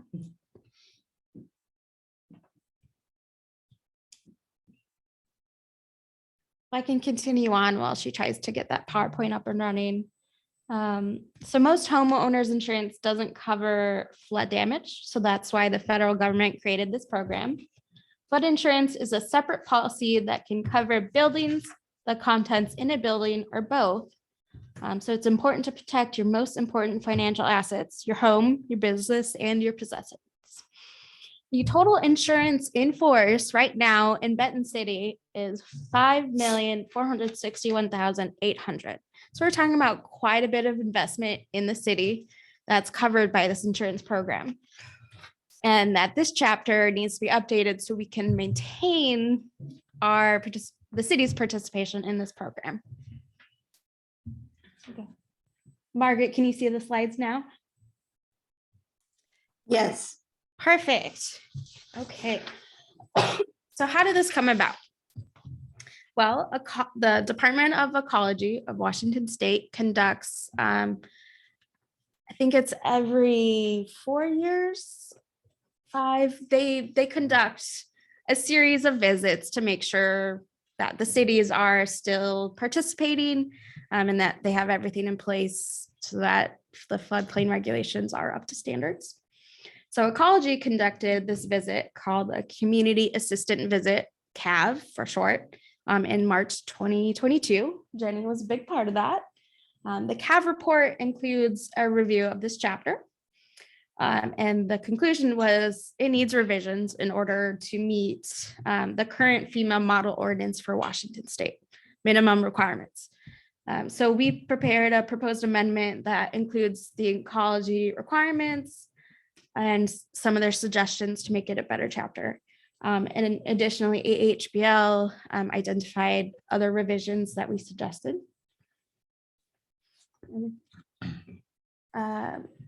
Some highlights, we updated the definitions to meet federal and or state codes that have been updated. We now comply with federal and state regulations. We updated a new terminology, and with everything, there's always updates and best practices. So we want to get everything up to current standards. All the changes that AHBL recommended, we did submit them to ecology for approval before we brought it here. So everything was taken care of before we brought it to you. And then lastly, here's my suggested motion when the time comes, if you're ready to make a motion on that. And that concludes my presentation, but if you have any questions, I'd be happy to walk you through our update. Yeah. I have At one. this time, I'd like to ask commissioners if they have any brief comments or questions for the staff. Yes, Michelle, this is Commissioner Wallace, and yes, I always have questions. I had one note on here, and I understand working with ecology and the regulations. I spent more than 20 years with ecology, so I get Wow, it. you put in the work. But there's a definition of a farmhouse in here that doesn't make a lot of sense to me, and it's, yeah, and they talk about a farm site versus a farmhouse when they should be talking about a farm. And then they talk about consuming products on site versus off site. Well, I have horses. Nobody's going to consume them. So it's just really confusing. And it almost, this makes it so difficult because Benton City is a very, it's just not consistent. We have, you know, as Levi had said earlier, you got ag places just smashed up against these high density communities. And so things like this to me matter. I own 18 acres and I have a farmhouse and I'm within the city limits. And so that's what my concern more was about the definition. I think what you're trying to do is define a farm, not a house. Am I? Oh. Yeah, so that's a great catch. We caught that too, and we specifically called that out to ecology because we were wondering the same Mhm. thing. They provided an explanation, and I wish I had it, but that specific definition was required because farmhouse is used in a certain provision way down in the code. So it's specific to this one thing, and without that chapter, we wouldn't need the definition, but we have it in there. So it has to be defined. It's in the model ordinance. So it's not a unique definition. It's not something we made up. Right. And it's common in Washington state. And I appreciate your work in explaining this, but I know the ecology, they provide, you know, you have to do this much, but you can add a little bit more. And in our community, I really feel maybe we can add a little text to this to clarify it and address farms, because literally we have farms that are smashed in or up against high density development. And so my co-commissioners, do you have any opinion on my being? I think we need to think see that- farms that have edible horses. from the one Yes. I will say this applies to only the special flood hazard area, which is your floodplain. And there's no high density in the floodplain. It's pretty much your Yeah. agricultural zoning district. Yeah. So it shouldn't be too much of a problem, but we can see how much wiggle room ecology will give us in adding to that definition. We can I do think they'll that. work with you. This is a minor deal. Okay, so it was Thank you. What- the what's farmhouse func- definition. What would be the functional, like, are you having a concern in regards to how an insurance claim would be handled based on the definition, or what would be, what's the object, what are we trying to accomplish? And maybe the scope, that's a good point, because in my mind, when you get a flood on a farm, there's a lot more that can be damaged than a Sure. house. Yeah, And that was my point, that we need to call that out. Well, that's really important, Commissioner Wallace. And I remember when I was part of FEMA, the money was distributed due to the mass of need rather than the lack of need. So they did take a look at that when they did work with people during the flood period.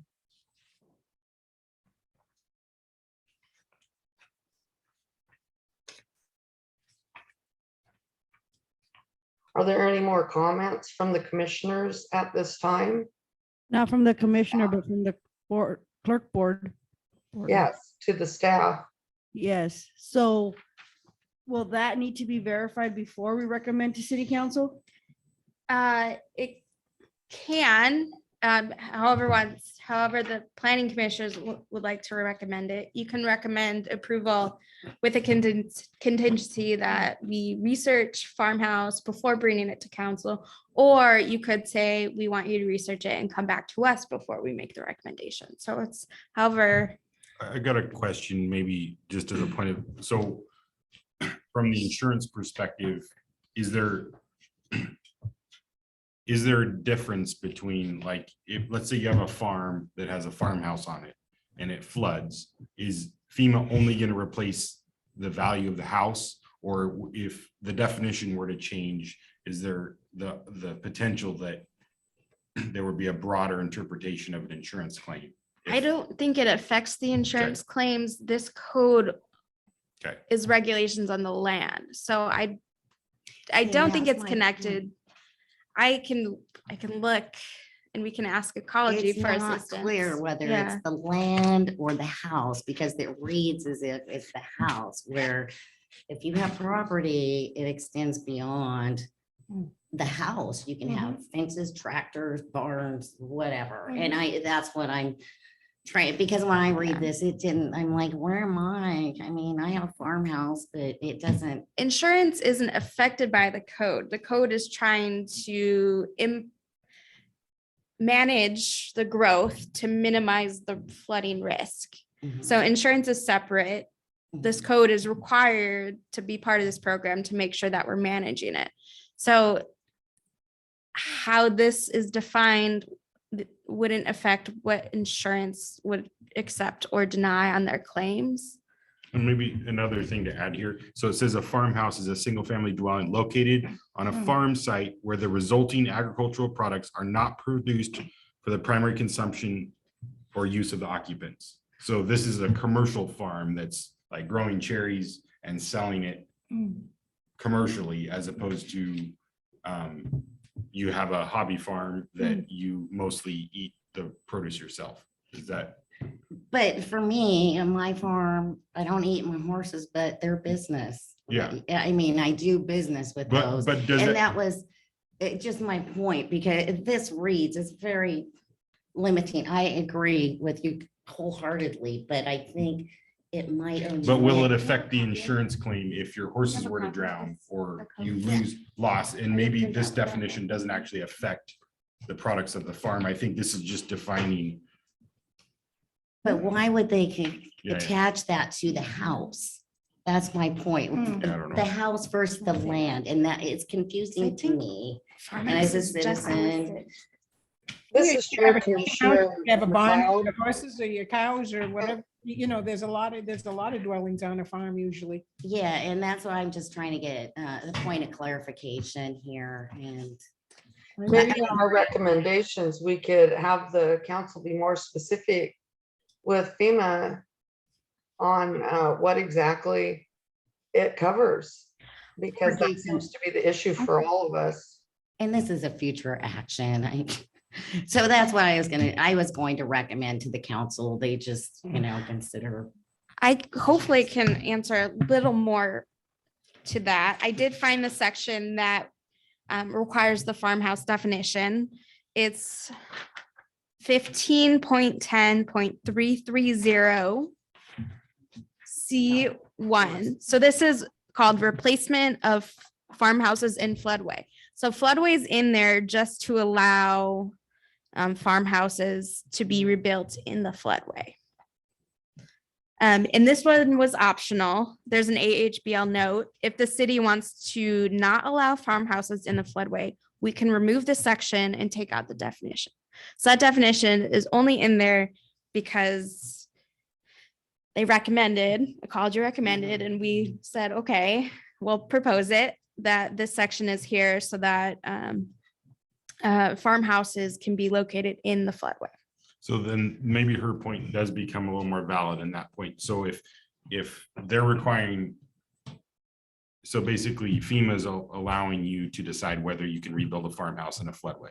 That's right. And so then our definition of a farmhouse then drives what can be rebuilt in a floodway. So in the case of her property, if hers gets destroyed because she's not, well, let's just say her horses are hobby horses, she can't rebuild her farmhouse because she's not selling her horses for a profit or commercially. So Is she in the that case- floodway? She's not in a floodway. Oh, is No, it I know floodway, that. specifically floodway? Her home is by the river. Sorry, you go. If I understand correctly, what AHBL is saying is this is strictly for floodways. Which is the only. one that, how would you define a floodway? Because there's like the 100-year. Oh, yeah. Yeah, Floodway is defined by this FEMA firm panels. We were just talking a lot about this. Yeah. So these maps were made in 1981. They are in the process of being digitized, but for now, the city has adopted these maps. These maps are FEMA issued. FEMA still uses them. Mhm. They're firm panels and they do map where the floodway is. And I can, And I've seen the floodway maps for Okay. Benton City. And I'm trying to Yes. think if there would be Oh, an sorry. applicable property that we could use as a case study for. Well, you got Carnahan's place down there. Do you know where Lloyd Carnahan or, no, okay. Off of. You're going Babs. around the bend. Yeah, Yeah, it's on uh-huh. Babs. And it's like, The old white one out in the yeah, field. yeah, okay. the cattle. Is that a farm. floodway? Yes. And Yes. there's a horse, two horse facilities, I'll Mhm. say, right next to the east of there. So there are, I mean, you I could do guess- it as something as simple as a farmhouse is a single family dwelling located on a farm that produces agricultural products either for sale or personal consumption. And yeah, yeah. that would broaden it. I'm not that picky, but but I do know there's multiple farms down there in that floodway, and that's why I'm speaking for my, constituents. This isn't about me. Yeah. the point of this one is to protect farmland. Pardon? Those houses may actually be considered single family house if it's not considered a farmhouse, and that may be covered somewhere else. That's something that we could look at. Millie Ann, do you mean that it covers low density farmhouses within the city limits? Is that what you're saying? I'm just saying that there are single family houses considered in the code, just residential houses. And then there's this additional definition for farmhouses. So I think if it doesn't meet the definition of a farmhouse, it would meet the definition of the single family house. And that's how the code would apply. So it's not going to exclude that building. It's just going to fall into a different category. Yeah, and the reason I bring that up is because I do know there's two more horse businesses right east of Carnahan's place, which is the big kind of open pasture down there coming. It goes all the way to the down. Yakima River. Yes, yes, with the black cattle. So, and that's why I bring it up, because there are multiple farms down there, and that's why I'm struggling with this definition. Is there any issue in changing the definition and broadening it or making it less specific? That definition is straight from the model ordinance. We can Okay. see, Well, Benton City's used to being out of compliance. I'm sure we could. fix Oh, it on that. we wouldn't be out of compliance. It's a model. That's Yeah. why It's not like they don't dictate every word. some things are required, some things are just recommended. And I believe having the definite in there was a required change. And I Um, believe that. I just, And we're happy to do some research and bring it back. Let's do that. Okay. Yeah, I mean, that's what I I'm would saying. suggest, I mean, We maybe just- we're getting hung up on a nuance, but Can I have the floor for a second? Yes, As I read this, being that I work with ordinances all the time, farmhouse means a single-family dwelling located in a farm site where resulting agricultural products are not provided for the primary consumption or use by the occupant and the farm owner. I think we would need clarification from FEMA as to what they state as agricultural products. Yeah, see, that's what. Because different, like I- Jeannie thinks her horses are an agricultural product. I can Oh, they're answer not a that. product, they're- It's under RCW 36.78.170. Yeah, I think if we And that's in here. clarify that, it'll help to know what they mean by agricultural products. Because for me, an agricultural products would be, they have a cherry farm, they have an apple farm, they have a chicken farm. Because those are products it's producing. Mhm. Because we're allowed to only have 5 chickens inside the city limits. Yeah. But everybody sees what has a different opinion of what an agricultural product is. Right, and that's my point with the horses, because these folks, they make a lot of money training horses. And so their business, and they. It sounds equestrian though. doesn't I it? Yeah, don't think that whatever. would be an agricultural land. And I don't get that. It's called an agricultural land of long-term commercial significance, and that's defined in RCW 36.78.170. And you said it was or wasn't? I thought you said it was not. It doesn't sound like it would meet the state definition. Agricultural land. I think I beg to differ, but that's okay. That's. I a don't make the discussion. state laws, I That's I know. was just gonna say that. That's a discussion I need to have with ecology, Yeah. not with you. So we can bring it back, or you could recommend that we do further research before going to council. I will say ecology did set a deadline of September for adoption. But we can certainly meet again and probably meet that timeline. No, I don't want to do that, but I did have to call this out because I know I'm not the only person in this, and I'd hate to have somebody's business flooded, and because they don't grow something in the ground, it's like, because there all are other farm services that this is their bread and butter. This is how they make They're a still living. protected. The only thing is whether they be allowed to build another house in a floodway. Well, if they're located in the floodway, and I assume they'd want to rebuild, and that was my point. To be, them to be able to do Okay. that. You can't build new residences in floodways currently. And so this just says, but if you have a farmhouse, you can rebuild that under certain conditions. So right now, the city does not allow residential buildings in the floodway because it's a hazard. I'm not sure if that's correct. I think it It probably is. is correct. So basically, the floodway is where the majority or the first floodwaters are gonna go. We're not talking about a floodplain, Oh, floodway. okay, okay. Yeah. Floodway is like where the floodwaters recede to or are the first to flood. Is that kind of how you would call it? So Flood. And where's that in? fringe. We have maps. they're kind of all over. They could It be. is. it's Yeah. Based on the We'll pull it topography, up. the elevation of the Okay. land and how the water flows. Thank you for that clarification. My suggestion would be just, if it has to be done by September, that you pass the motion and that they have clarification when they present it to council. Yes. I think that's a good Sure. idea that we just put the amendments with the proposal. Yeah, I think if I remember correctly, the floodplains are like the 100-year Yes. in Mhm. floodways are like right off the river. Yes. Yeah. Which there may. Because not somebody be said any one houses year in it a went all the way floodway. up to that Canoga station. It Prior did. to the regulations, you could build anywhere back before there were You regulations. know, it did go all the way to Canal, which is now Chris, that is south of Chris Avenue, the second Conoco, because our house was across the street. But the ditches were open at the time all throughout town and could hold all the water for the runoff. And now the ditches are under the ground where we don't have that runoff capacity. And it also flooded 7th Street. So it flooded that whole area. But they have since then put a arm under the roadway. When you come through town, you go across the bridge, there's the campers on the left.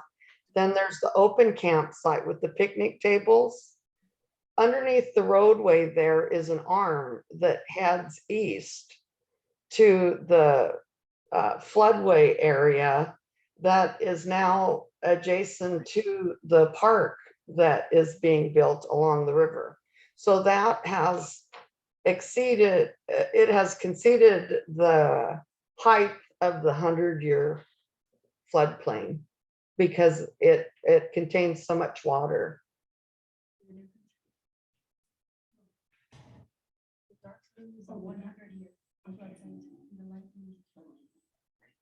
The 100-year floodplain has a 1% chance of flooding every year, Oh. but the floodway is expected. Yeah, we had like 100-year flood here like twice.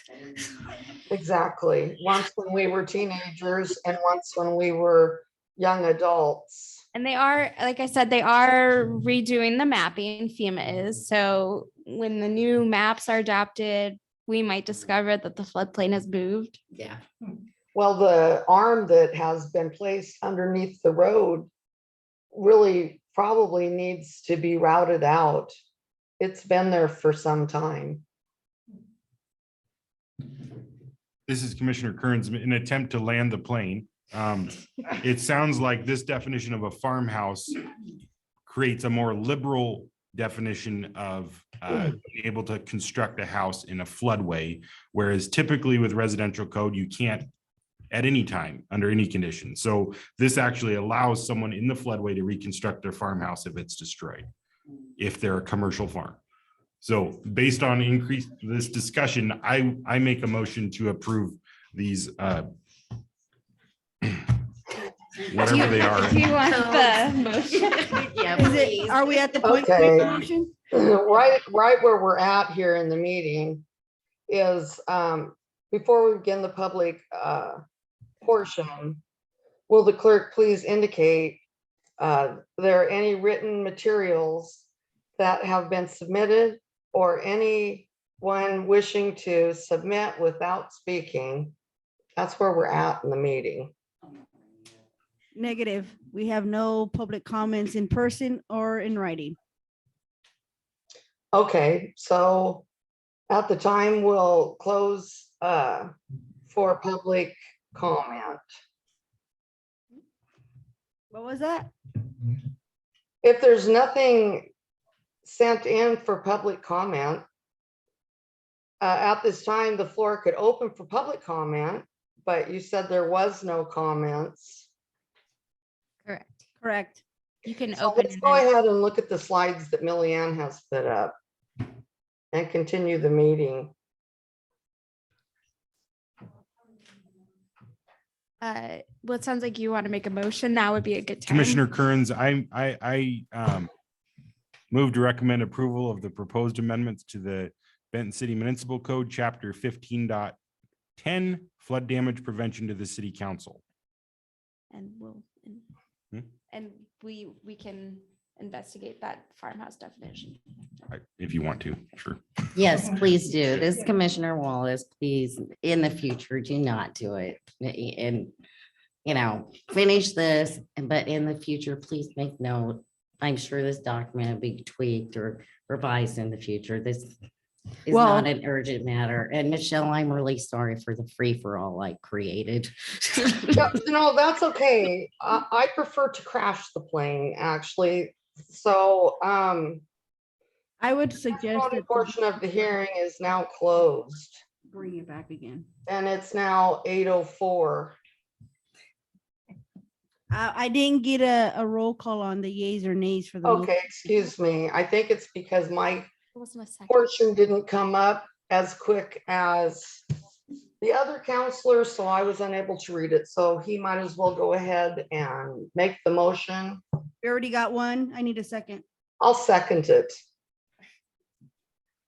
Okay, now I need a roll call. Commissioner Kearns, Yay. Commissioner Wallace, Yes. Commissioner Lynn, Yes. Commissioner McLeod. Yes. Okay, motion passes. And now I think we can close the hearing at 8:05. 8:05, please do. Thank you for all your participation. And I would also like to have on the next agenda, a nomination for Chair Commissioner. Thank you for all your time. Have a great evening. We still have the workshop meeting to go. Oh, great. We agree. Sorry. We were just a little off script.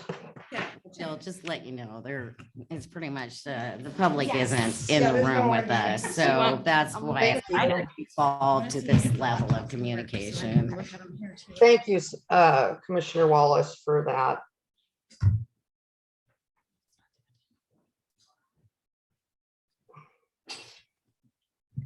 I think I'll take this opportunity as Millieanne is setting up and stuff to let all the planning commission know that I am actually in the process of looking for another job to leave. So, Boo, boo. Well, we'll be very sorry to lose you because you've been an outstanding member of our team. I appreciate it. The change is due to family. So I have moved back to Othello. So, yeah, thought I'd let you guys know. JB's here in training. So You can't commute? I'm currently doing that right now. Dang it. Can you bring up the participants? and see if anybody else is in? So design standards was first. Is design standards first? It's open on PowerPoint. That one.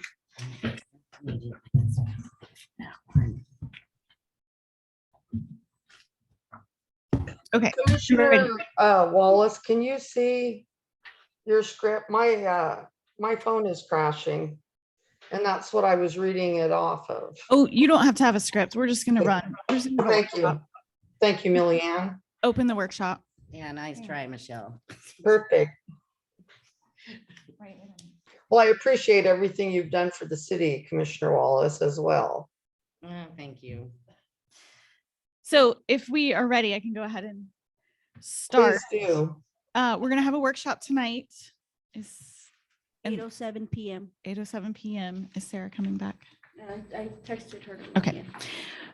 So So don't have a possible quorum, so we're good. yeah.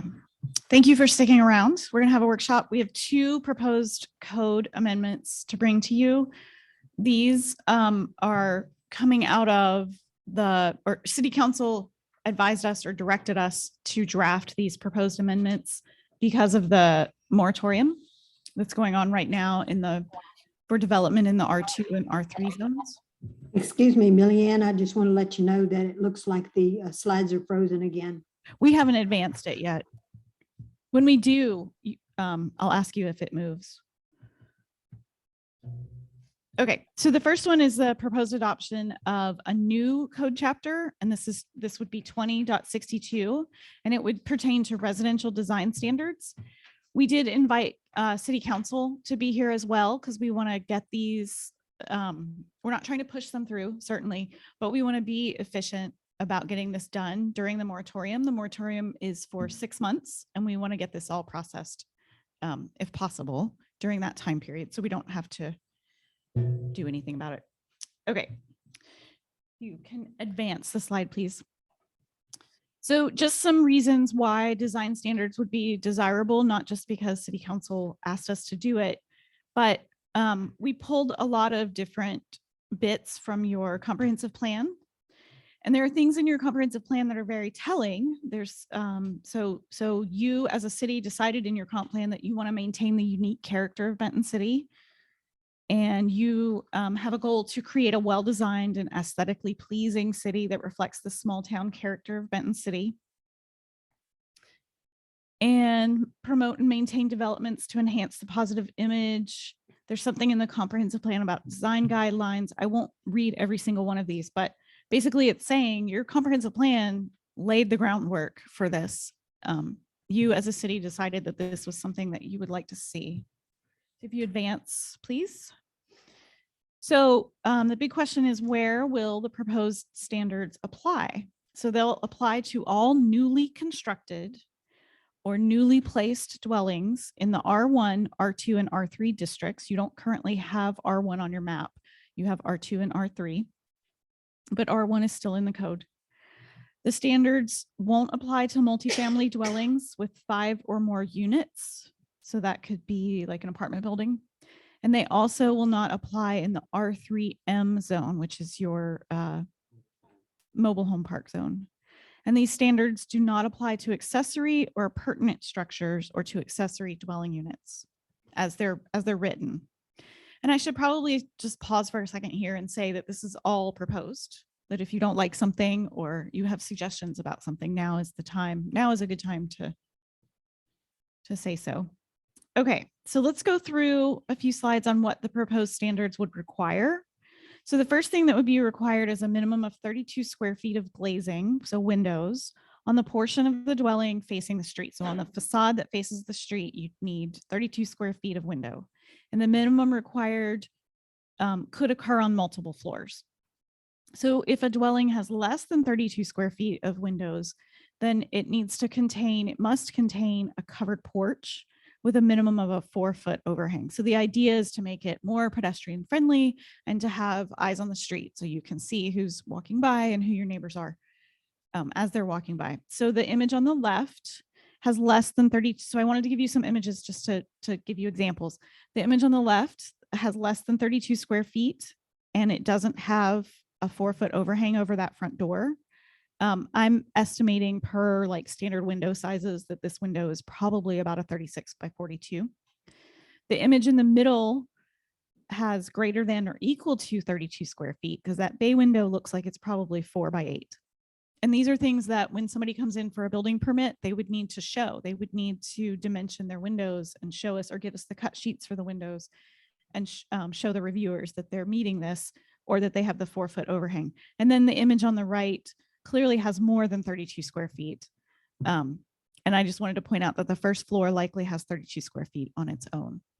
So to get 32 square feet, you could do it with a bay window or a large window right there. Or if you had, like in the image on the right there, those 2 windows on the bottom, plus the windows in the door and the side lights in the door, that could all count to get you there. So the glazing must be on the portion of the dwelling facing the street, and it can occur on multiple floors. And if you don't have it, it needs to have a covered porch with a minimum 4-foot overhang. How do you, as a planning commission, how would you like to see this applied to corner lots? Do you think the same standard should be applied?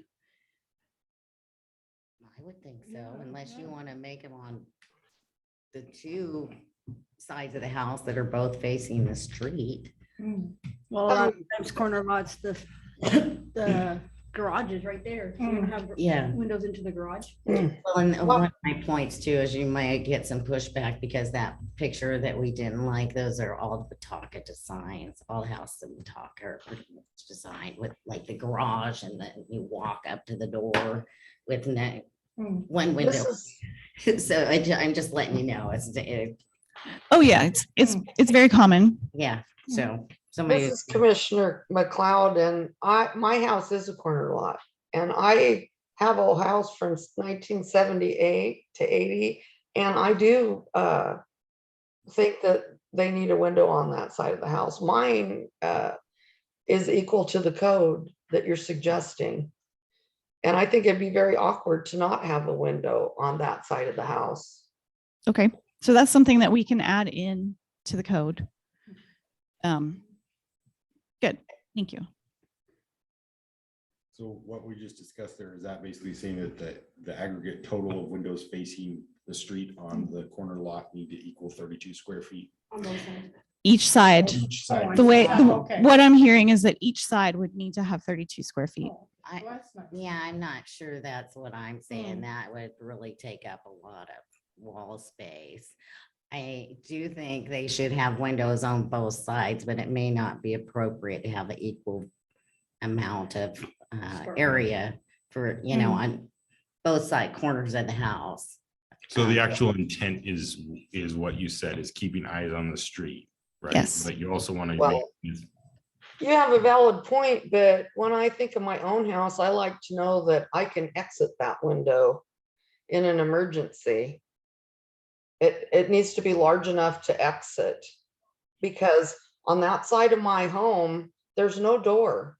There's no way to get out if there's a fire. That's So gonna be that's handled- my thinking.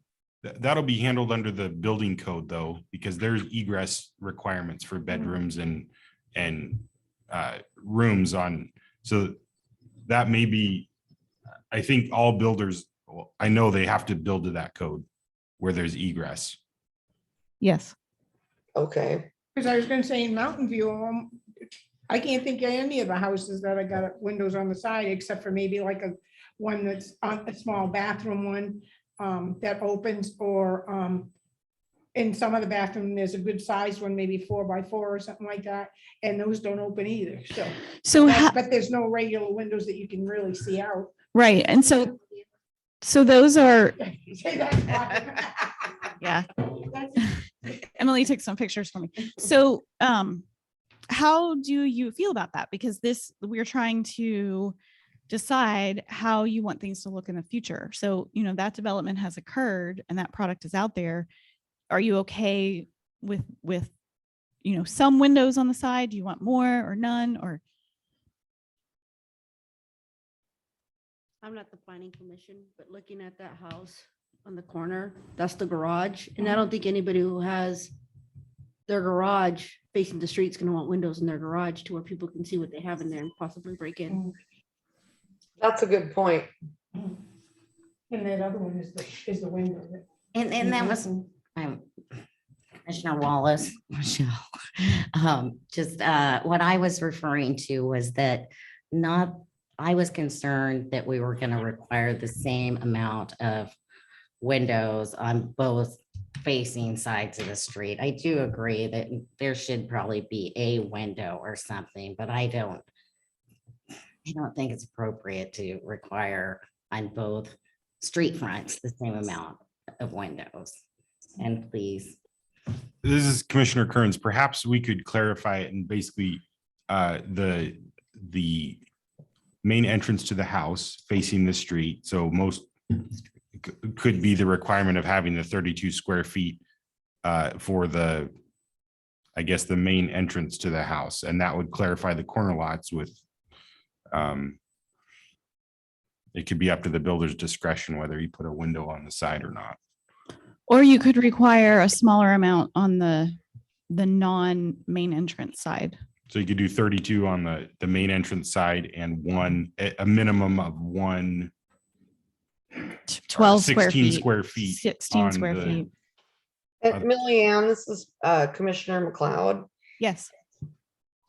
I can see this picture. There's a garage. My house is a corner lot, but my living space is adjacent to the roadway on the front and the side. So that could be something more specific, that if it is the living space of the home rather than the garage, that the window is required. So any additional living space of house on a corner lot must have a minimum of X square feet of glazing facing The street. the street. Exactly. Okay. I mean, if it's gonna be a bedroom, it's gonna have a window anyway, like that's already gonna be built into the house design. Well, I have an addition, so what you said makes perfect sense, though. Okay. We're taking copious notes. Thank you, Millyanne. Yeah, no, this is good. Okay, ready to move on? Yes. Okay. So other standards that are required, all entry porches or landing areas must be constructed as an integral part of the dwelling architecture.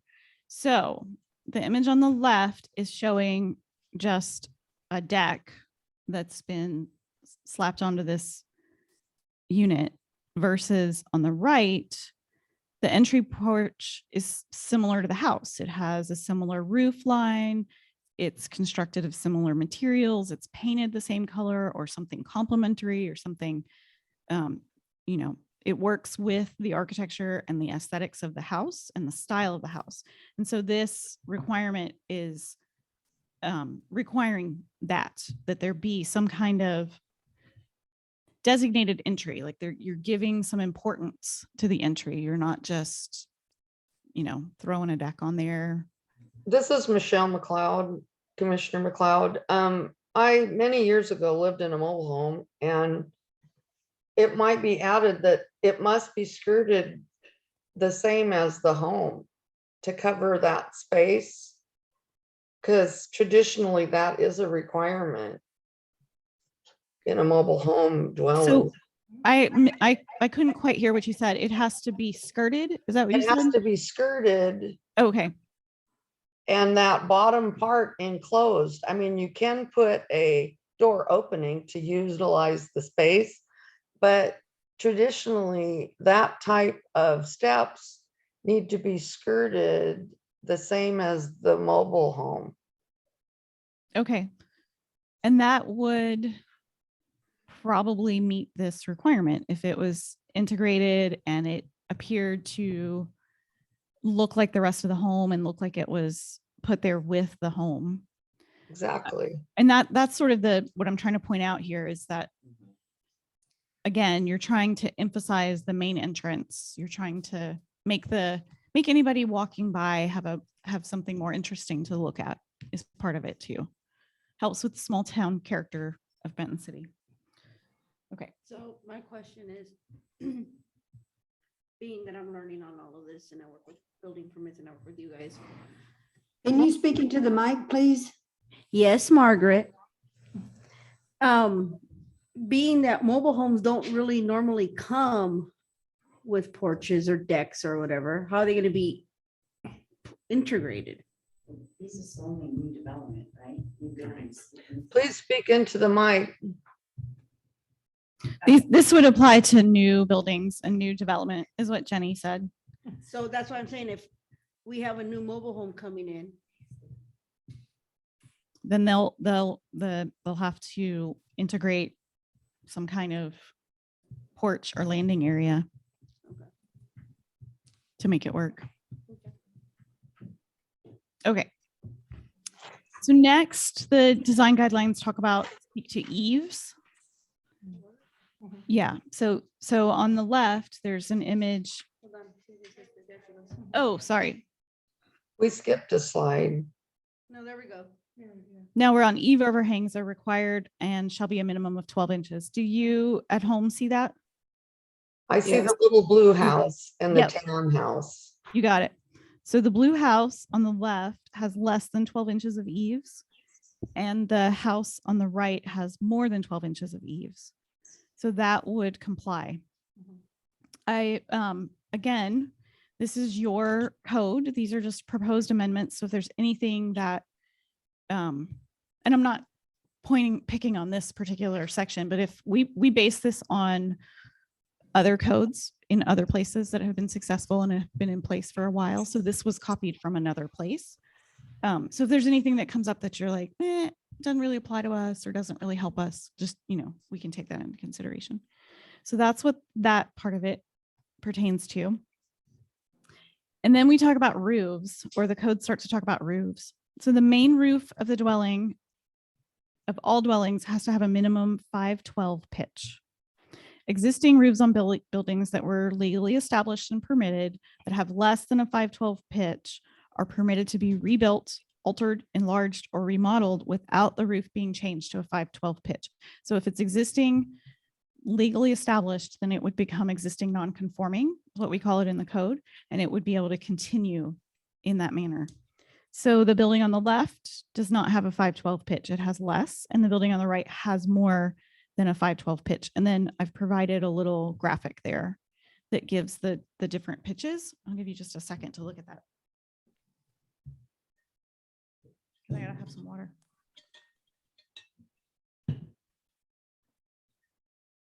And then if we move to the next slide, Hold on before you move. Okay, sorry. Question. So if they're wanting to re-roof or they have to fix something, will they have to abide by the standard now? No, that's where, if they were permitted, if they had a building permit to build their house, or they've somehow established that their house is legally non-conforming, that's what the caveat is that says if they have less than a 512, they can rebuild or repair at the same Okay. pitch that they were. I have a question. This is Commissioner McLeod. The house on the left on the prior slide appears to be a factory home. So will new factory homes have an additional ordinance for the pitch, or will it continue to be okay considering it's already been built? Well, those would be grandfathered, but this is referring to newly constructed or newly placed dwellings. Well, that's what I'm referring to, newly placed. Yeah, dwellings. so this would pretty much prohibit manufactured homes, Okay, and or unless you can get the pitch to match the design guidelines. okay, I'm hoping that someone checked that to see if that's something that is possible for new homes, because we have sections in our community that allow factory homes. And if I might step in here, can you hear me? This is Linda. Yes, Linda, please go ahead. Yes, a lot of the manufactured homes can be designed, modular homes or whatever can be designed to have a higher pitch roof, but you have to request it. You know, it's not going to be something flat like that. Okay, thank you. That's very valuable information. Any other questions about that one? Okay, then we can move on. So a question that has come up for us in other places is, well, hey, I'm an architect or I'm a designer and I want to make a pretty modern house. Why can't I do that? Why can't I have a flat roof? So there is a caveat, or there is another section in the code that says flat pitched roofs. So roofs with a pitch of 112 or less, and or shed style roofs, which is the one that goes like this, with varying pitches as part of an architecturally integrated design are allowed. So all of these images would be allowed. And then the little diagrams in the middle are just to show like what that could look like. You could have different shaped roofs, or like I said, you could have a shed roof, which is basically like one side of a pitched roof. Any questions about that? Nope. Okay. So another code section says, no false or artificial dormers are permitted except false or artificial dormers with windows on roofs with at least a 512 pitch. So on the left, I had to Google false dormer and try to find an image. And I have a degree in architecture, so, you know, you can take this out if you want to. So on the left is a false dormer with no window. So they've just put like a little cake topper on there. And then in the middle, that is a true dormer, that third story up there. Most likely, because I've been in houses like that, most likely has a room. There's probably a bedroom in the attic or something up there. And then the one on the right is most probably a false dormer with a window. There may not be living space up there. So again, this is an aesthetic effort. So then we talk about foundations. All foundations must be poured concrete or masonry block. All dwellings must be permanently connected to foundations and must meet seismic and wind loading standards for Benton County, Washington. No more than 12 inches of foundation wall can be exposed on the walls facing a street. So on the left, they don't really have a foundation. And we don't do piers here anyway, so that wouldn't really fly. And then on the right, there's greater than or equal to 12 inches of exposed masonry foundation. Well, I didn't mean to say greater than. It's less than or equal to 12 inches of exposed masonry foundation. So that's not allowed. No, the one on the right would be allowed. Sorry, I just had a typo with I got my symbol backwards. And then there is a provision that talks about materials. So siding made of durable materials like brick, masonry, stucco, vinyl, exterior grade wood, or exterior grade composites, each that has a lifespan of at least 20 years under normal conditions, because you don't want things falling apart all over your city quickly. And all siding must extend below the top of the foundation 1.5 inches to 2 inches, and a bottom trim board won't cut it. And then all trim materials around the windows, doors, corners, and other areas of the dwelling must be some kind of weatherproof material like cedar or other materials that are not going to deteriorate quickly. So again, it's about preserving that small town feel and that, quality of architecture. All electric meters must be securely attached to an exterior side wall of the dwelling. Meters are not permitted to face the street upon which the dwelling is addressed unless infeasible. So if we added that part in there about unless infeasible, because if a house is configured in such a way and you've got to have your electric meter near your garage and the garage, there are always cases. So we're not trying to prohibit the electric company or whoever from being able to read the meter or access it. But it would be better to have it not facing the street. And then all additions or other architectural features must be designed and permanently connected to the building so as to be an integral part of the dwelling. So if you're going to add on to your house, connect it. Here in this image, it's connected by a breezeway, but it's clearly under all one roof. It's got all one porch across the front of it. It's clearly all one building. Another one is primary driveways shall terminate into an architecturally integrated garage or carport. No parking pad is permitted in front of a dwelling unless such pad leads to a garage or carport. So on the left is an image of no garage or carport. In the middle is a carport. And then the image on the right is clearly a house with a garage. So the first picture's not allowed. right, the first picture would not be allowed. So what if that was a garage, but it's converted into a room now? Can you speak into the Could you microphone? speak into the microphone, please? So I'm looking at the first picture and it has like a driveway going up and there's a door. So what if that was a garage or carport prior, but they closed it? Well, this is only applicable to new construction. Yeah, I know, but I'm just saying.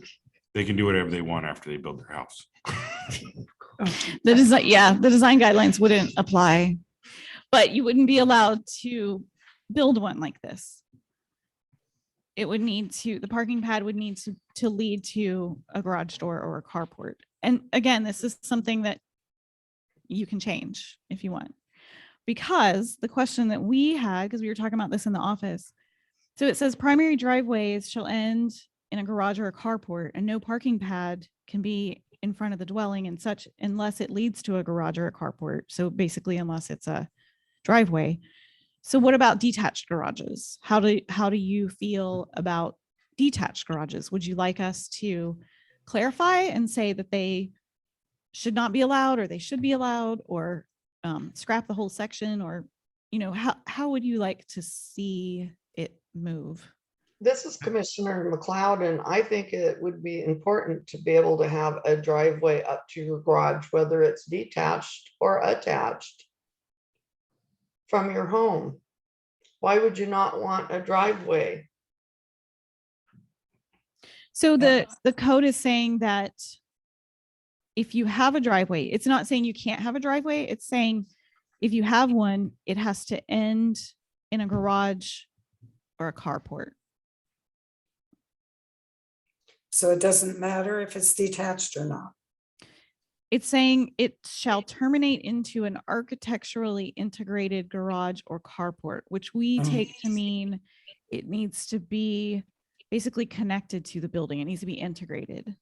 I think you need to expand that to To separate. allow detached garages. Yeah. Yes, I agree with Mayor Linda. Okay. Lyman, because some people have paved driveways that are loops and they're not attached to any building. Yeah, I have one of those. I was thinking about you and your beautiful home.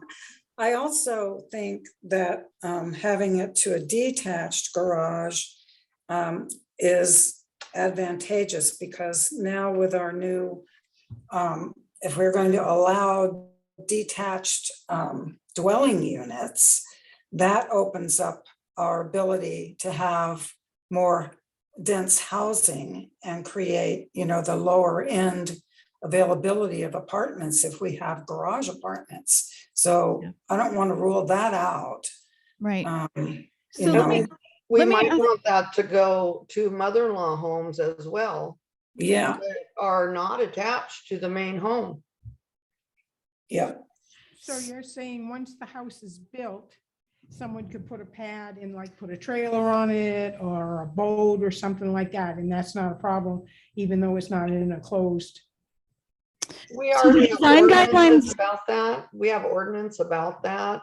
Yeah. where you can have your motorhome or your boat, and whether it blocks the view of the street. There's already rules in place for that.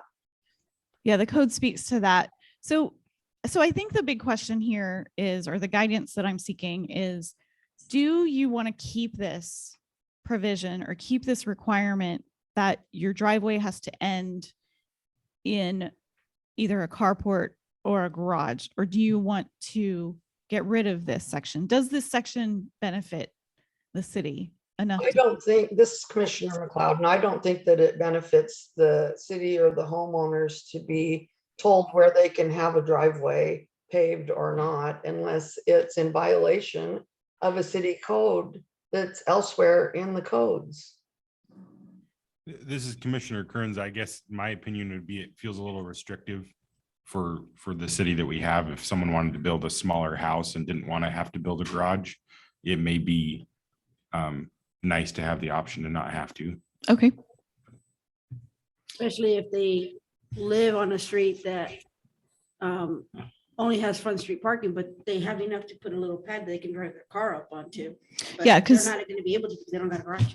Yeah, because there are requirements that you have to have a parking space. A minimum number of parking spaces per dwelling unit. So you have to have a parking space. They have to put it somewhere, but that's a really good point that maybe there's not a garage. Okay, so we can scrap this section. I would say I would like to scrap it. Anything from the other commissioners? Would you like to keep it or would you like to scrap it? I'm hearing you, and I heard Levi agreed with you. Let's hear from Commissioner Lynn and Commissioner Wallace, please. It doesn't matter to me one way or another. I mean, really, no opinion. I don't have an opinion either. Okay. So we can take it out. Okay, moving on. Thank you. That's really good. All right, you have a pop quiz. That one. Buckyball house. So would these be allowed under the proposed standards? So what about the golf ball house? Not a 12-inch overhang.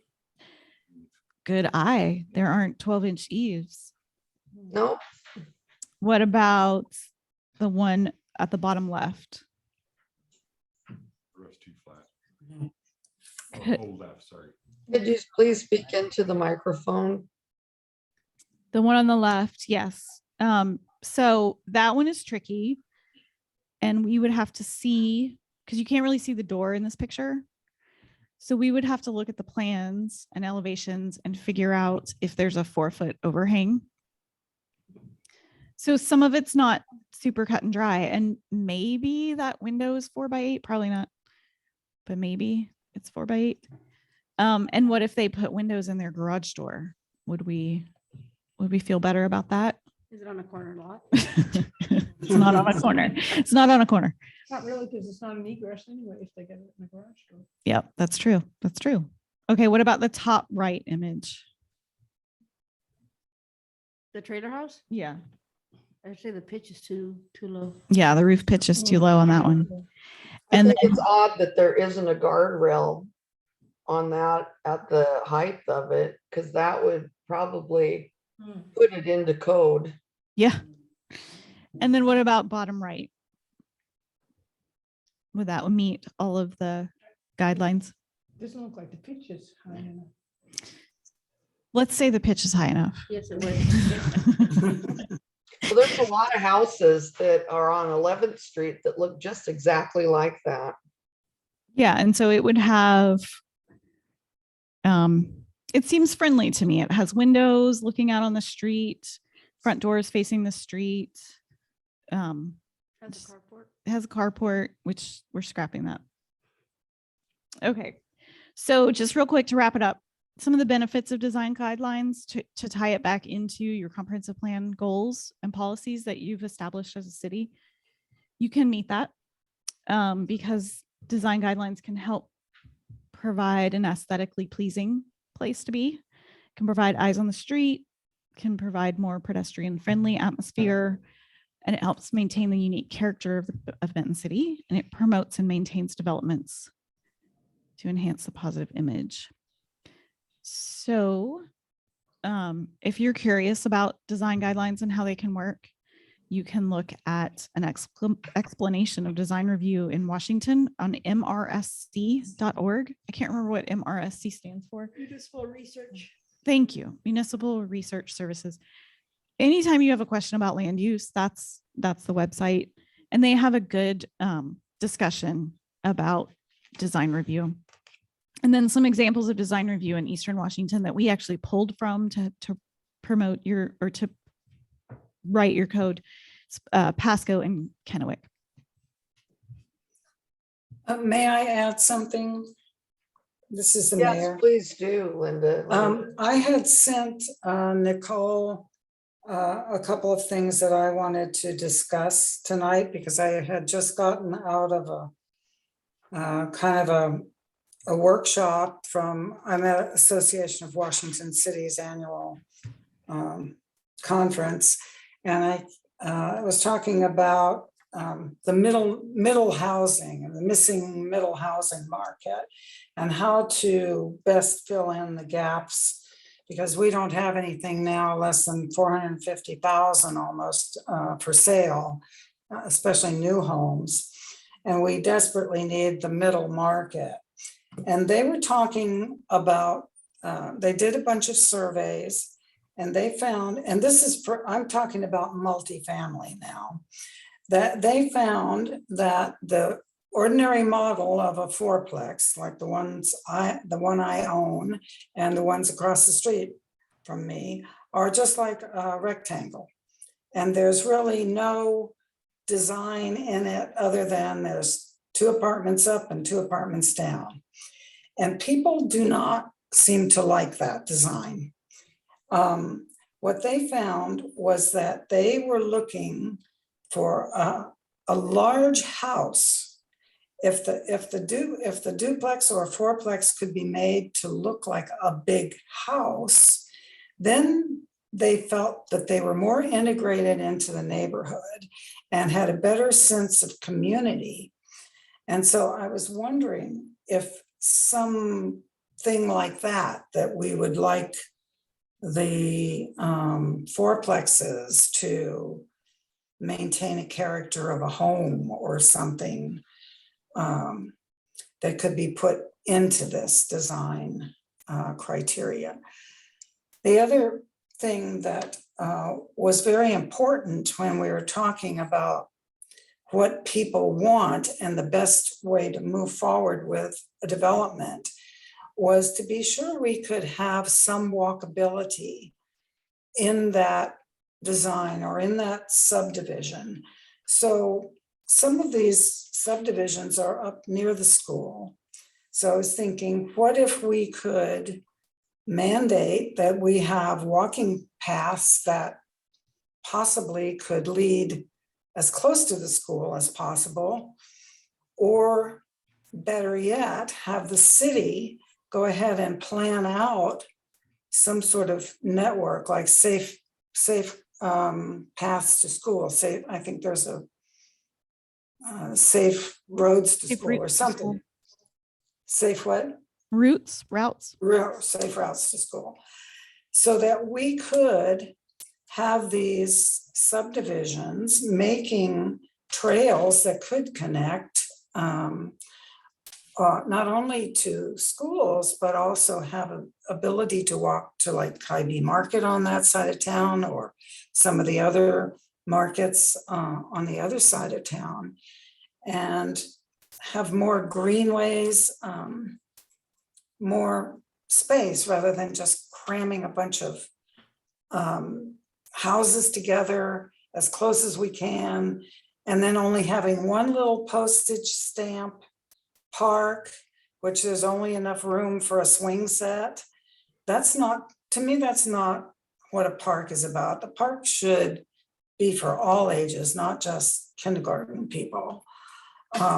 So those are the kind of things that I'm thinking would be nice if we could somehow incorporate this. And I don't know if the design standards is the place to do it, or where we can ask these things. So Thank you so much. Those are excellent ideas, Mayor. Thank you. yes, those are good ideas. And you just provided me a good segue that I'll take advantage of in a few minutes. Because we are going to talk about the proposed amendments to the R3 residential high density district. Oh, okay. I wanted We to, won't go there yet. I'm not going there yet, but I was just gonna, wanted to support Linda's point about these silly tot lots or what parks, that they stick them in the middle of these communities. Well, that isolates people. It doesn't lead the community to interact. And so I feel it's better to have larger, you know, as Linda said, it allows all ages of people to come together throughout the community versus these small developments. Mhm. And that's just my opinion. I think we should proceed in that fashion. Yes, this Yeah, is and- Commissioner McLeod, and I'm in full agreement with Commissioner Wallace and Mayor Linda Lehman. Those are excellent ideas, and I'm always in favor of the paths as well. so those are great ideas. Design standards and guidelines are probably not the best way to address that, but your parks plan is due for an update. And it would be really good to bring the energy to that and to get some goals and policies in place through your parks plan update. Millieanne, is there a way for, this is Commissioner McLeod. Yeah. We're looking at house aesthetics and attractive homes and trying to make them better. If we could take them ideas and lean them towards apartments, that would make much better living situations for the people in the homes, the apartments, to have their house look like a home. Yeah, and we could, so like I said, I'm going to talk about some proposed changes to the R3 high density district that would address some of that. You'll see when I get there. But I think to the mayor's point, she's talking about, because the design standards won't apply to anything over 5 units, 5 or more units. So yeah, if you have a fourplex, how would this apply? And that's something, if you don't think that what is proposed for this chapter is enough to apply to a fourplex, that's something that we could look at Thank you, adding a little more. This is Councilperson Funk. May I have the floor? Yes. Question? You may. Thanks, Michelle. So the question I had after going through this, and I think HBL, you guys have done a really good job as per normal on this workshop and the content. After hearing about, all of these different ideas and pitch and flexibility, a question that I had was, why isn't this proposed to be applicable to R3M for mobile homes? Because it sounds like these items actually could work. So they don't necessarily work for a standard mobile home. And in the R3M, that's where you can have your RV parks too, I believe. And so this certainly wouldn't apply to that. And those areas, that wasn't the direction that we were given to begin with. I think we've gotten off course where we would never want to have a mobile home large enough for 2 apartments. So maybe we should move on, and then you can show us where these great ideas could hook to the plan that you're showing us. So move along to the R3. I think so. Okay. So Thank just you, Sarah Funk. just to finish this up and wrap it up. So we're gonna take out the section on garages, the requirements for a driveway to have to end in a garage or a carport. And we're gonna try to add some requirements for multifamily homes from like duplexes, triplexes, and fourplexes to make them look more like a house. Okay, so if we get the next PowerPoint going, it's also open over there, Emily.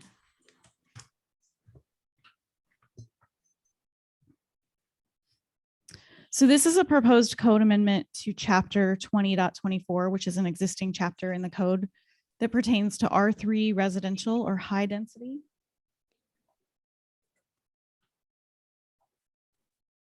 So this is a chapter that exists, and I'm going to show you on most of these slides, I'm going to show you the actual language, which you also received in your packet. So if it's in red and underlined, although it's not underlined in the packet, if it's in red, it's been added, and if it's blue and struck out, that means it's been removed. A lot of what you'll see here is just some basic edits, but I'm going to go through each section. So in the first part, for the purpose of the R3 district is to provide areas for the location of multiple residential buildings and to regulate those uses, to provide a suitable residential environment. And then we've just beefed it up to say that, you know, you're providing that environment, but you're protecting against hazards, objectionable influences, building congestion, and lack of light, air, and privacy. Next slide. So what's not changing in the permitted uses section is that. Excuse me, Millyanne, but the slides are not moving. Uh-oh, thank you. So while she's getting those, I'll just say that what's not changing. So currently boarding house or rooming house is allowed. Family child daycare homes are allowed, and accessory uses and structures except home occupations. All of those things will still be allowed in the R3 district. What we are proposing, or what is being proposed, is that the multifamily residential buildings, we're proposing to expand on how those buildings are allowed by limiting the size to 8 units per building and requiring a site plan review for any building that is taller than 30 feet. So rather than have this like mega block apartment building or mega block townhouse building that has 42 units in it, this is saying the buildings have to be 8 units or smaller. And it's to help control bulk and height and to help provide more air and light between buildings. So it's it doesn't control the unit size. So you could have a tiny little apartment, or you could have a gigantic luxury apartment, whatever the building owner, property owner is proposing. It doesn't control the size in this particular section, and it doesn't control the area of the building. It's just 8 units. So then we have conditional uses that are allowed conditionally in the R3. Again, not much is changing, except we're proposing to take out motels. Those are allowed in commercial areas, and it doesn't make a whole lot of sense for them to be allowed in R3. They're not usually in other places. So we're proposing to take that out. So then for development standards, which is development standards are how your building is placed on the lot, right? It talks about your yards, your setbacks. So there's no changes to the lot size or setback requirements, no substantive changes. And there are proposed additions of a separate heading for recreational areas. So there was a little spot in there already that said recreational areas. It was like a little paragraph, but we've taken it out and given it its own section to give it more importance and then to add on to it. So it's proposing additional requirements to ensure that recreational areas are actually usable. So it would, so what we're proposing, and I can't really see it there.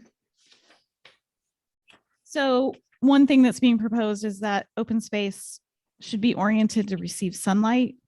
So, and basically these provisions are trying to prevent the builder, developer, property owner, whatever, from picking out the worst part of the site and saying, here's your 10 square feet of recreational area, or whatever the requirement is. Here's a dark hole for you to recreate. This is trying to say, or trying to require that, it's got to be big enough for a grill, or it's got to be big enough for, a tricycle to run around back and forth or something. So without saying that in the code, we've said, it should be oriented to receive sunlight. And then it could be, such areas may be created for individual units, so private backyard areas, or they could be established as areas for community uses. So you already have setbacks that are required for a building, but there is in the R3 section a requirement for recreational area for certain buildings and certain uses. So this is regulating that. So then a question for you is this enough? Should there be more specific requirements for recreational space? There are, I've seen in other locations, in other municipalities, that they will say something about it needs to be usable space, which makes it a little tricky for the reviewer to pass that judgment. It's better to have more concrete definition of what's usable. And so I think the light and air is good. But if there's anything else you can think of, that would be good to help. How about I shall have a pickleball court? It shall be big enough to have more than just one playground set. Yeah.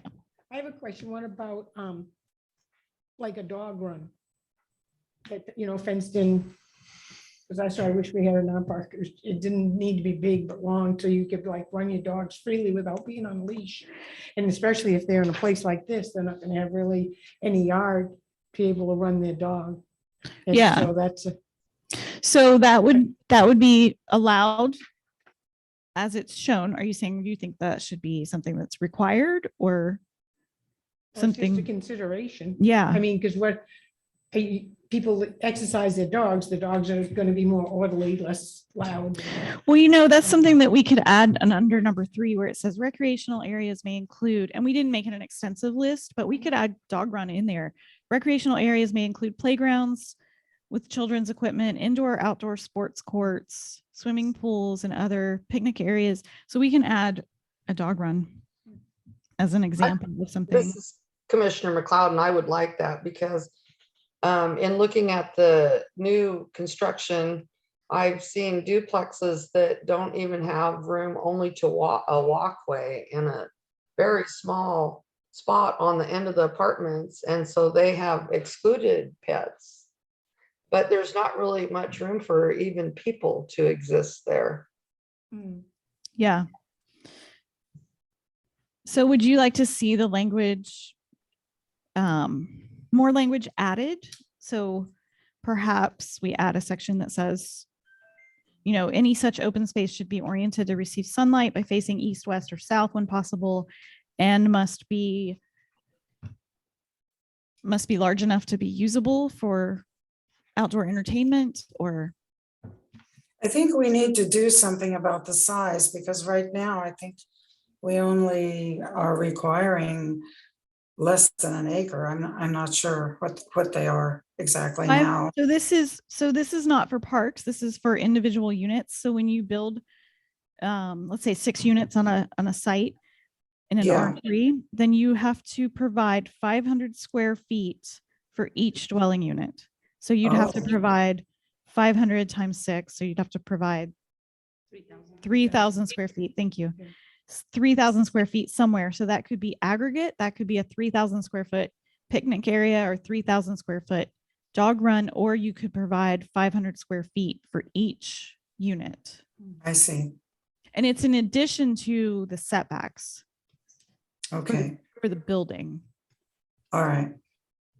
I don't know if that helps. I think it does help. Okay. It does help because right now, some of the new duplexes don't even have, they've just plopped the duplexes as large as possible with no space for people to use outside. Yeah, and if those are, because the 500 square foot recreation area is currently required in R3, so maybe the duplexes are in R2, maybe they've been allowed in R2 or something. But yeah, you want it to be usable. Okay. So we'll move on. Instead of having so many in a row, Mhm. and it looks like the living spaces on top of the garage. Is that, so there's 8 units in there. And so it looks like the living space, there's only one door to enter. I'm trying to figure out how all these people are using the same door to get in. Yeah, we'll get to that image in a second. That's a good question. First, real quick, just to tell you that maximum lot coverage is not changing. That's at 45%. So the height of buildings is currently in the R3 is allowed to be 45 feet. And we are proposing, staff is proposing to reduce that to 40 feet. And then added a section to say accessory building heights shall not exceed 15 feet. And parking stays the same. And then One recommendation that this AWC had was limiting the height for like fourplexes and such to 30 feet.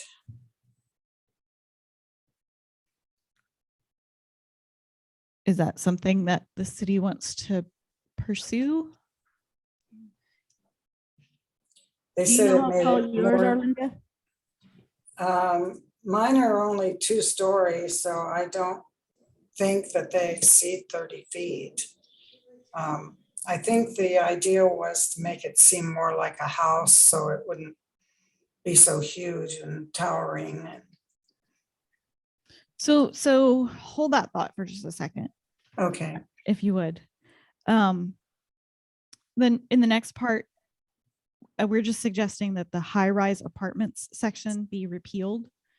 It currently allows buildings to be taller than 45 feet, and it doesn't provide any requirements. The code as it is right now doesn't provide any requirements for high-rise apartments. It just basically says you can have something taller than 45 feet, and you don't have to have a site plan review, or it's very Maybe we should add that you need a site plan review. So thank you for to saying build that. something that height in our city. Yeah.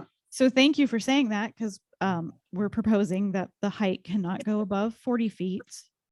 And we're proposing that you have to have a site plan review. So there's a whole other section, I'll get to it at the end, but there's a whole new section on site plan approval. Perfect. So as far as design requirements go, and this image is just an example image, and the idea with this image is that the door in the middle leads to the units on either side of it, and then the 2 units on the end have doors. Maybe they're on corners or something. This is not set in stone for this. This is just to give an illustration of articulation and modulation. And this is one of the ways that design review or design guidelines can lead to more of that house look. So you don't just have the box like the mayor was talking about earlier. So this proposed new section would apply to duplexes, townhomes, and apartments. And so maybe, Mayor Lehman, this would help with the previous discussion when we were talking about the design guidelines, because this would actually apply in the R3, not in the R2, but it would apply in the R3 to duplexes, townhomes, and apartments. That would help for sure. Yeah. I'm wondering though about all these garages facing a road. Is there any way to hide some of those or side? So that could be something that gets added to this. It's not currently part of the consideration. This is just to get away from the big box. So the purpose of this standards is to address site-specific design elements for multifamily developments. So something that's more than 2 attached dwelling units, so that there's an appropriate relationship to the street, appropriate open spaces, and amenities. So it adds requirements for building modulation and articulation that can help with scale, mass, and bulk of buildings. And like I was saying, it's meant to reduce that big block look, the super block look. Yeah, I like it. I do have a question going back a slide or so. You had accessory dwelling units limited to 15 feet, and this is an R3. Does that also, that won't apply to R2, would it? No, that would not apply to R2, and it's for any accessory structures, not necessarily dwelling units. So in the R3, you probably wouldn't, it would probably, in the R3, we consider it another unit. It's not an accessory dwelling unit. So it could go up to 40 feet. I see. I was just thinking if I add a garage with a mother-in-law apartment, it would have to be more than 15 feet high. I didn't want to limit that opportunity. This is Michelle McLeod, and I completely agree with you, Linda. Okay. Thank you. You're welcome. So Emily just pointed out that we're working on the accessory dwelling unit section right now for your code, and accessory dwelling units would have their own height limit as it's proposed right now, and that will eventually come before you. Okay. Okay, so this proposed section, you're going to see some repeat information here. This has the same information that the design guidelines has. And so these requirements are the same, and they could be removed at a future date once the design guidelines are adopted. And we're also proposing to add a requirement for parking plans and landscape plans. Oh, That's good. not currently part of the proposal requirements. So site plan approval would be required under this new section. And these, so we are working on updating a piece of code, another piece of the code in that. So in Title 20, so we're working on revamping all of Title 20, and there is a section in Title 20 on site plans specifically, and when site plans are required, not a binding site plan, but just site plan approval. So until that section is updated, which it's not a priority right now, these other things are priority, we're proposing to add this section in that talks about site plan approval. And so it's copied and edited from another place. But that section may only apply as it's written now to, or as it's written out, it only applies to commercial and industrial. It doesn't clearly apply to multifamily residential. So this would fill that gap. And then this could be taken out later when that other section is updated. Site plan approval is an administrative process. And this section would add review criteria, and the objective would not to be to require people to have a certain design or to be design snobs, but it's meant to be reasonable and practical to ensure that the proposal benefits and protects health, safety, welfare, and potential traffic.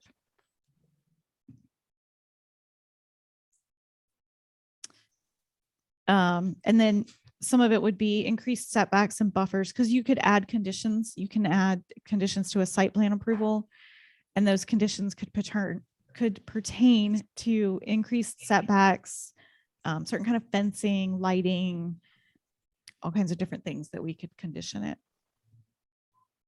So are there any questions? Was there anything that was missed or not explained, or you want added or taken out? This is Commissioner McLeod, and when we were talking about garages and the porches on the front of homes, not getting the box look. My home, for instance, has architecture to it because I have an addition on one end. The side where my garage is at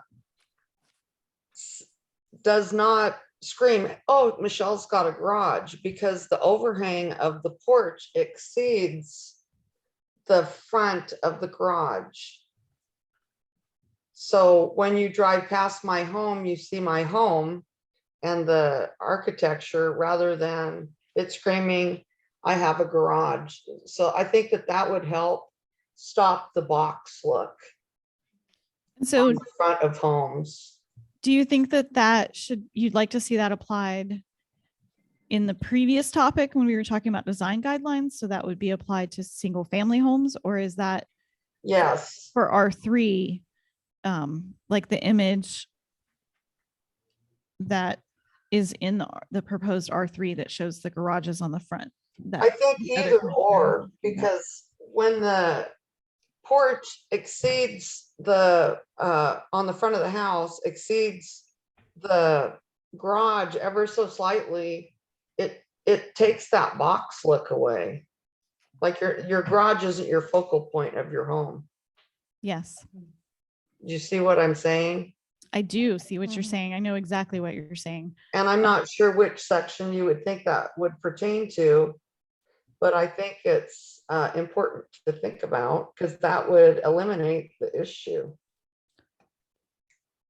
of the box look. So what do other commissioners think about that?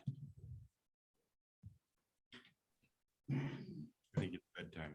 We don't care. Okay, right give me now. 5 more minutes. That's all I ask. 5 more minutes. Okay, well, I thought I would mention it because that was the specific requirement for me when I was going to go and purchase a home. So.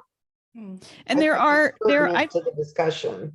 I've worked with other cities that limit how much of the facade, how much of the street facing the front of the house, how much of it can be covered by garage, so that you can't. Badger Mountain South in Richland limits it also, and they limit how far out the garage can stick. We call it a snout nose. I live in a snout nose house, so my garage sticks out farther than my front door, and I would really like to have them be able to afford to stick my front door out 20 feet so it would go past the garage, because I prefer that also. It's funny, in some places they will just take the roof over the front door and extend that out past the garage and then put it on little columns out there just to meet the code. So you'll run into things like that, but there are other places that I've worked with that definitely do that. They limit either by a percentage. They'll say, only 30% of your front of your house can be covered by garage or occupied by garage, or they'll say the garage has to be recessed by so many feet behind the front door. That's something that we can look into adding if that's. One of the things that I would want to bring up is, okay, if we allow for garages to be outside the front door, does that include mobile garage? The mobile carports, can they stick one out there to be, okay, I'm in compliance? That's a good point. Their garage isn't out there, but they stick a mobile one just to extend it a little bit and I'm in compliance. Do we want those? You sick Jenny on. Yeah. Poor Jenny. They make an arbitrary interpretation of the code. Where we say no mobile carports. Yeah. I don't know, it's up to you guys. I was just thinking about it because I see that they sell them here. Well, I would say no mobile carports, because a lot of apartments or fourplexes even have those for their people that don't have garages.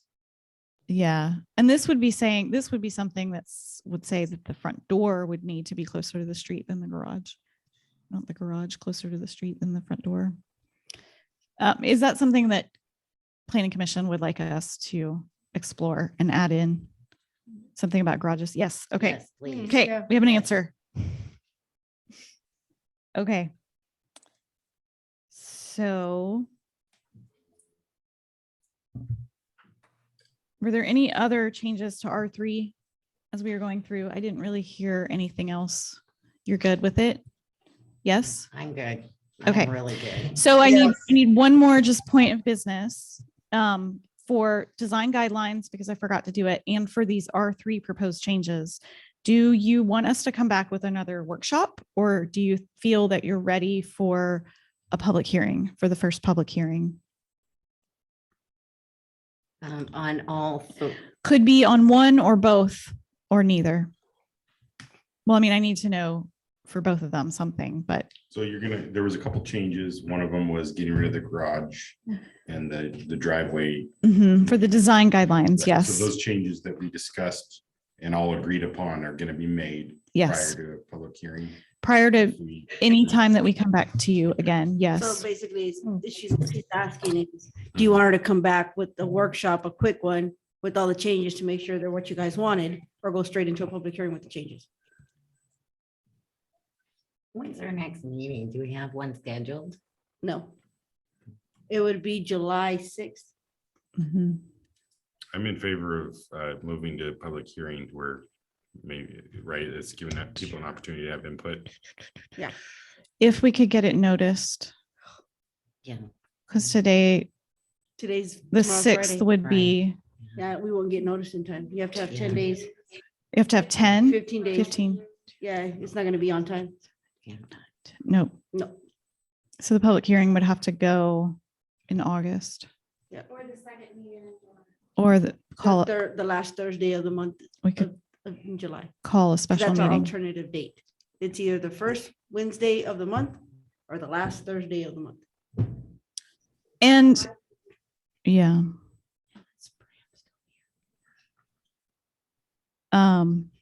So that's up to you. Whenever Commissioner the, Kearns, I propose to go to the public hearing at next available opportunity. for both R3 and design guidelines. Yeah. Okay, you got it. Thank you. I'll shut up now. Second, Thank you for listening and giving input. That was really helpful. And thank you to council members that appeared. It helps for them to get familiar quickly.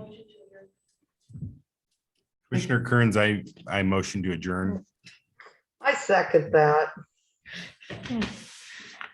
We all do too. Michelle McLeod. All in favor. So Kearns and McCall. Okay, so we're adjourned. Yeah, all right. All right. Nice. I'm sorry. Good night, guys.